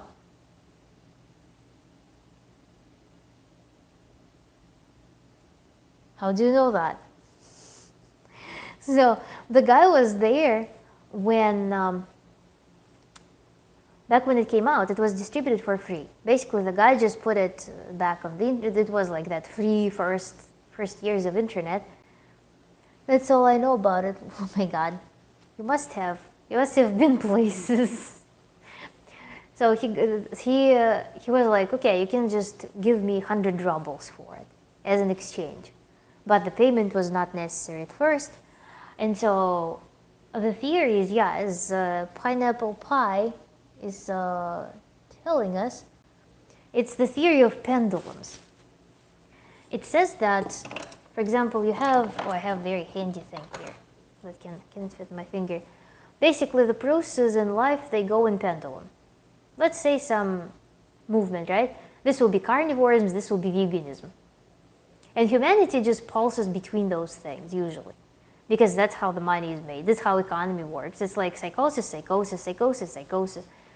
And people can, it's applied to every area of life. You can connect to some like celebrity drama, which also will be a pendulum. You can be involved in some imaginary conflict or whatnot, whatever media feeds you. Can be some news, they all also always bring up those pendulums. So the book teaches that if you can benefit from a pendulum, if you know how to work with it, for example, you're a specialist in investments, you can connect to the pendulum of news and you can invest really well. You can gain from that. You will resonate with the pendulum and you will produce wealth, for example. Or you can connect with the pendulum of carnivorism when it's on the rise, and you can make money, you can make resources from going into carnivorism when it's hyped area. And some other things, maybe some like more fun. I'm just giving you very like bright examples, something that we can all like understand. But overall in life, he says, there is this path that goes perpendicular to the pendulum. And this is where you should strive to go. Because this is where you will be having your own energy. Otherwise, if you're living here, you will be, without working on your mind, without being aware of it, you will be just swayed by this pendulum, and you will just be contributing to reinforcing it, pumping energy into it. So that's the theory in a nutshell. Why was I talking about this transurfing of reality though? Yeah. So this book is not just this theory. It doesn't just describe those things. It also gives, actually, by the way, this book also brought me to raw veganism, but it was preaching not veganism, it was preaching raw both plant foods and actual animal foods. And I was thinking that the guy was nuts for doing that, but now I understand that he was not. So yeah, this book was preaching raw diet for energy such that you can execute your everything. Basically, the concept of free energy. You're supposed to have a lot of free energy in order to be an efficient visualizer and go-getter type of thing. And just in general have very pleasant life, very supercharged brain, and be able to enjoy things very fully. So raw diet for that was prescribed as one of the practices to succeed in living in accordance to this principle. And this guy also prescribed lucid dreaming, because he was saying that through lucid dreaming you can develop the skill of observing how your actions change the reality. Because in this dream, when you're half asleep, when you're manipulating your dream, you can see how your actions can have immediate cause and effect on some imaginary reality. And so you are supposed to practice lucid dreaming if you're capable of that, and through that you kind of put yourself in this observer state, and also you start understanding that you can manipulate the reality, actual reality, in the same way as in the lucid dream, but knowing that actual reality has some inertia. So it's not going to be immediate, but the skill is being developed. That's the thing. So these things that I'm describing, they kind of feel like lucid dreaming, but not quite. But again, they create very profound impressions and prints on the mind, which is super interesting. I've never read it, I just heard it brought up in discussions before with people. I need to read it sometime, it seems interesting. Yeah, in Russian, they have audio in Russian actually sometimes, listen to it. That method reminds me of imaginative prayer, method my grandfather taught me many years ago. I'm too long-winded on such topics, and I don't want to make things weird by yapping about religion. Appreciate it, thank you. Haha, go for a timeline. I think the practical day-to-day aspect is far more appealing. Well, yeah, I'm actually, I don't know, it's interesting that your grandpa did this. I'm curious to know how he actually performed it in the context of prayer. Because I think that when I practice those things, I go more for exploration, like kind of, okay, let's put everything in some cartoon again, you establish some cartoon, and then explore what can be done and how different. I'm curious to hear what imaginative prayer is. I'm also curious. So please share if you feel like it. So you put those objects and you start researching how certain phenomena, they can interact, possibly. So it's a kind of mental experiment coupled with some objects. So I'm not religious, but happy to learn from it. Yes, it would be really curious. Practical things, yeah, I have this. I don't know if it's a drawback or if it's forte. I guess it's a drawback where it's applied in the wrong way, and it's a forte where it's applied in the right way, right? As with everything. I am a very practical person. So to me, I feel very frustrated at times when things go too philosophical and they don't target anything practical. To the extent that for a large period of time, I went to such extreme of that I stopped doing fine arts. I felt like fine arts, they carry very little practical value. Even though, I mean, it's very pleasant to have fine arts on your walls. But to me, it was like, I'd rather paint my walls, paint some mural on the wall, than I would have a painting hanging. Or painting somewhere in the journal, somewhere hidden where I could access it and look at it. It was kind of crazy already, the extent of that. But for that period of time when I disowned the field of fine arts because of their lack of practicality, I went into applied arts, which translated into clothing design. Clothing design was it still is my favorite thing to do because it's wearable. I'm putting clothing, it's like a small talk, right? Clothing effectively is a small talk. It's my first year of presentation. I can create attributes that will trigger small talk, for example. And so that's the art that I really appreciate. Because it's something I interact with the world through them, it's wearable, it covers me, gives me warmth. At the same time, it can be artistic and fun, emotional. I, for example, feel appealed when I have resources to do that. I would need a furnace and a ton of new materials and also I don't know how it's called, but this is like circular thing where you press the pedal and it spins and you make pottery. Something like that. I would want to make pottery that is glazed, beautifully painted. This is also practical. I love vases. I like fresh flowers. So I would make vases and put fresh flowers, or I would make mugs, tableware, something like that. Jewelry. Jewelry is also an interesting field. But fine arts, I don't know, they are on the very top, I think, of the pyramid of needs. But they're so, I know, they're still important. I was pursuing certain utilitarian practicality. I forgot that beauty in itself serves a purpose. It's still practical. So I'm now back to art, to doing watercolors, and I'm challenging myself on such a cool project. I'll show you my new painting soon, if it works out. I hope it does. But it's the most challenging work for me so far. It's really crazy. I recently learned, I showed in my community page, you probably saw it. I painted for the first time the sunny day with the sky in the frame.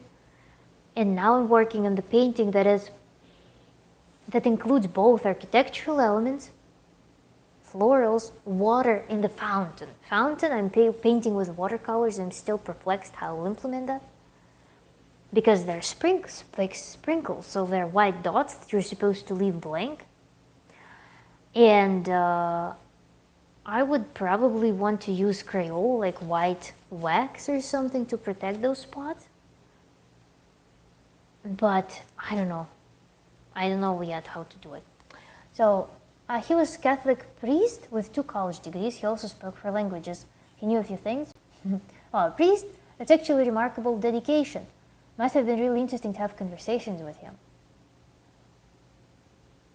So this is where our chat ended. But yeah, the topic of imaginative prayer is still not revealed. He must have delved deep into the theology, philosophy. Yeah, we are meeting very interesting people right here. Very interesting stories.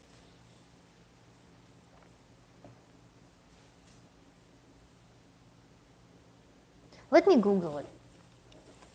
Let's use a shortcut. Imaginative prayer, also known as Ignatian contemplation, is a prayer method where you use your imagination to enter a gospel scene or a moment from scripture, engaging your senses to experience the story and encounter God. It's a way to deepen your relationship with God by actively participating in the narrative, much like a movie playing out in your mind. Yeah, it was to place yourself in the Bible scenario, basically. Yes, exactly. That sounds very close to that. Yes. And you can play those cartoons in your head with literally everything. And when you work with your senses specifically, when you work with something that like bothers you, because I mean, you can only work with your psyche, right? You can only work with your perceptions, with your emotions, with how things affect you, your reactions to the external effects. You can take them, immerse them, replay them, and identify why you're reacting to certain things. Because, for example, there could be, like, imagine 3 people in the room. One person speaks in a certain way or says certain things that fires up to no end.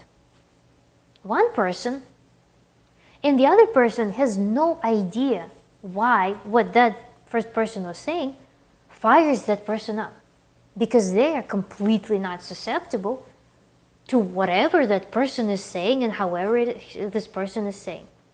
But this person is on fire. Why is that? It's really worth exploring, because when there are strong reactions to some specific representations of something, that may indicate a lot of interesting things that you can also do by performing those imaginative things, those cartoons in your head. That, for example, would be resolved by you induce this feeling full force, and then you try to create a cartoon, like how would it look in your mind? In the landscape of your mind, how does it look? Where does it feel? Where is it in your body? Where are you in the scene that you are interacting with this feeling? What's your relative placement to different objects? And then you can start experimenting. If I do this, what will happen? If I keep walking in this landscape inside, where will I come? Can I walk further from the thing that irritates me? Can I don't know, can I it's a very interesting process happening, it's hard to describe. Can I flip this situation in some ways? And in this cartoon, you start realizing where exactly this thorn that makes you so fired up, like from this conversation of that person, from monologue of that person, that does not bother anybody else but you, where it sits in you. And you can also annihilate it in that specific scene as well. And through annihilating it in this scene, you learn what was the tool in your mind that annihilated that thorn, that irritation. When I do something in this cartoon, this irritation cannot exist. So can I do this more, and this no longer exists? It's a cool knob to turn now. We developed the knob to turn through one walk through this landscape. So it was to place yourself in the Bible scenario, basically. Very cool. The Bible is mostly metaphorical, so it can get a little out there. I mean, you see, human heritage is in general metaphoric, because we're trying to talk about things that people kind of experienced, but kind of could not observe them. So when we talk about human mind, we work with things that we're trying to bring into collective experience.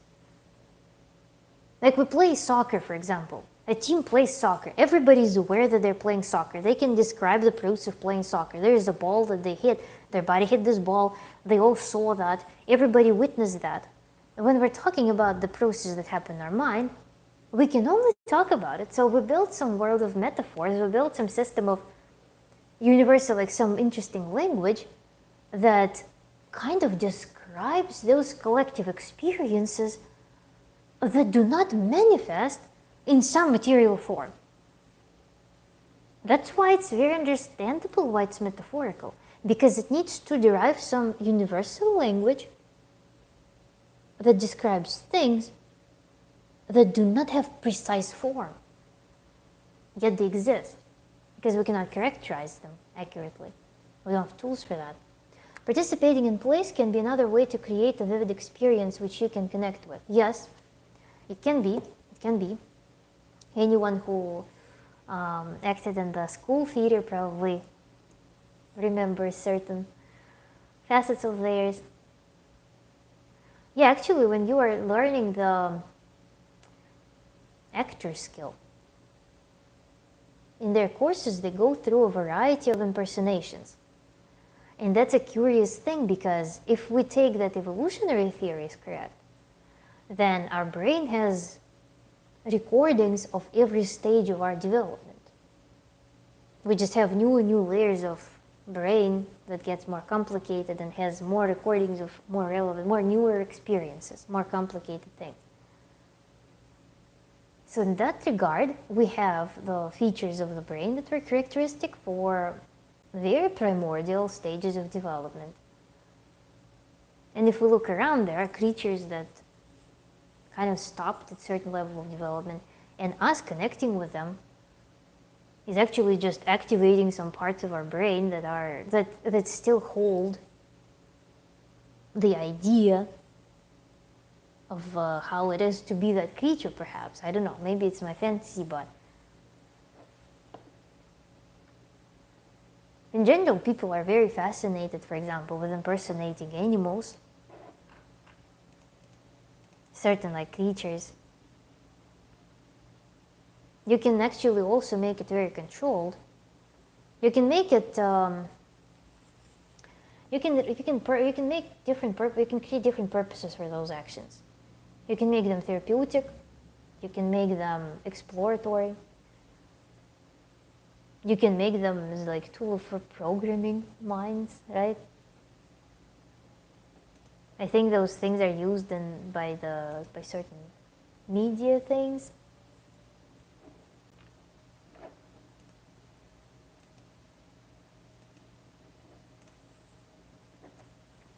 To induce different effects or affects in humans, and then work on their seeding certain things into them.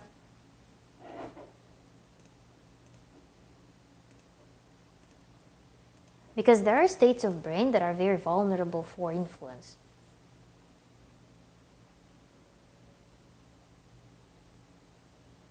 That's why people, people actually replay trauma. Like if they get trauma at certain developmental stages, they will be replaying that developmental stage in their life.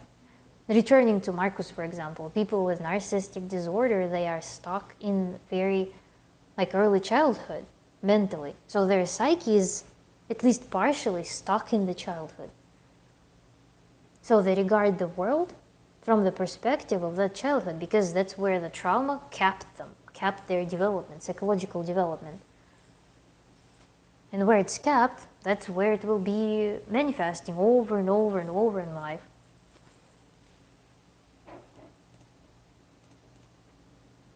It's like some people, they struggle to become adults. They keep being very childish. They keep regressing into childhood in every life situation, or making decisions from the perspective of child. And that's because they likely got traumatized as children. Sometimes, it seems like some children go through some speed run to adulthood by getting introduced some crazy experiences. And people think that, oh, this child was so mature for their age. They were so aware. When in reality, the child literally just partially stopped in development at that stage. And then in their adult life, they're super mature, super prematurely mature child, super prematurely adult child, will be actually exhibiting more childish traits, especially in some challenging situations in life. So this, effectively, this is replaying the situation. That's enacting certain play that's not native for the person later in life. So yeah, coupling that with trauma is a super powerful tool.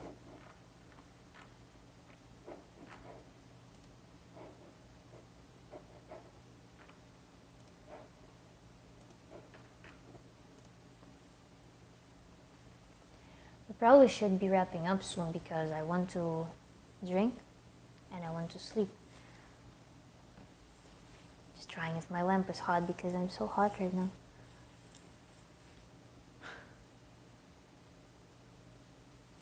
If you don't guys have any questions, comments, topics, concerns, I will be finishing, because I haven't noticed that, but it was almost 2.5 hours. The streams are always, they just go so fast. Pineapple Pie, it has been a pleasure. Yes, thank you, Time Life, for sharing your story. It has indeed. You guys are so nice.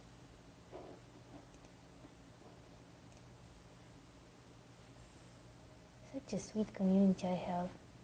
So curious and so interesting, well-rounded. And with such unique experiences, I'm loving it. I love every story that people share, because in general, you know. I moved to the US, it will be the last story that I will say. Moved to the US, and I was shocked because literally every single story that I was exposed to was like from a movie. Everybody has some craziest experiences out here. Maybe in Russia as well, but they're like perhaps more uniform. Because in the US, there's a broader scope of different people's experiences, social status, social opportunities. So I came here, I'm like, it's insane. Life is much more interesting than any movie out there. And it's happening in real time. It's so curious, it's amazing. On this note, I'm going to close out. Thank you everyone who joined in today. It was a real great pleasure to chat with you, share my thoughts with you, and to think of your messages and questions. Bye-bye, guys.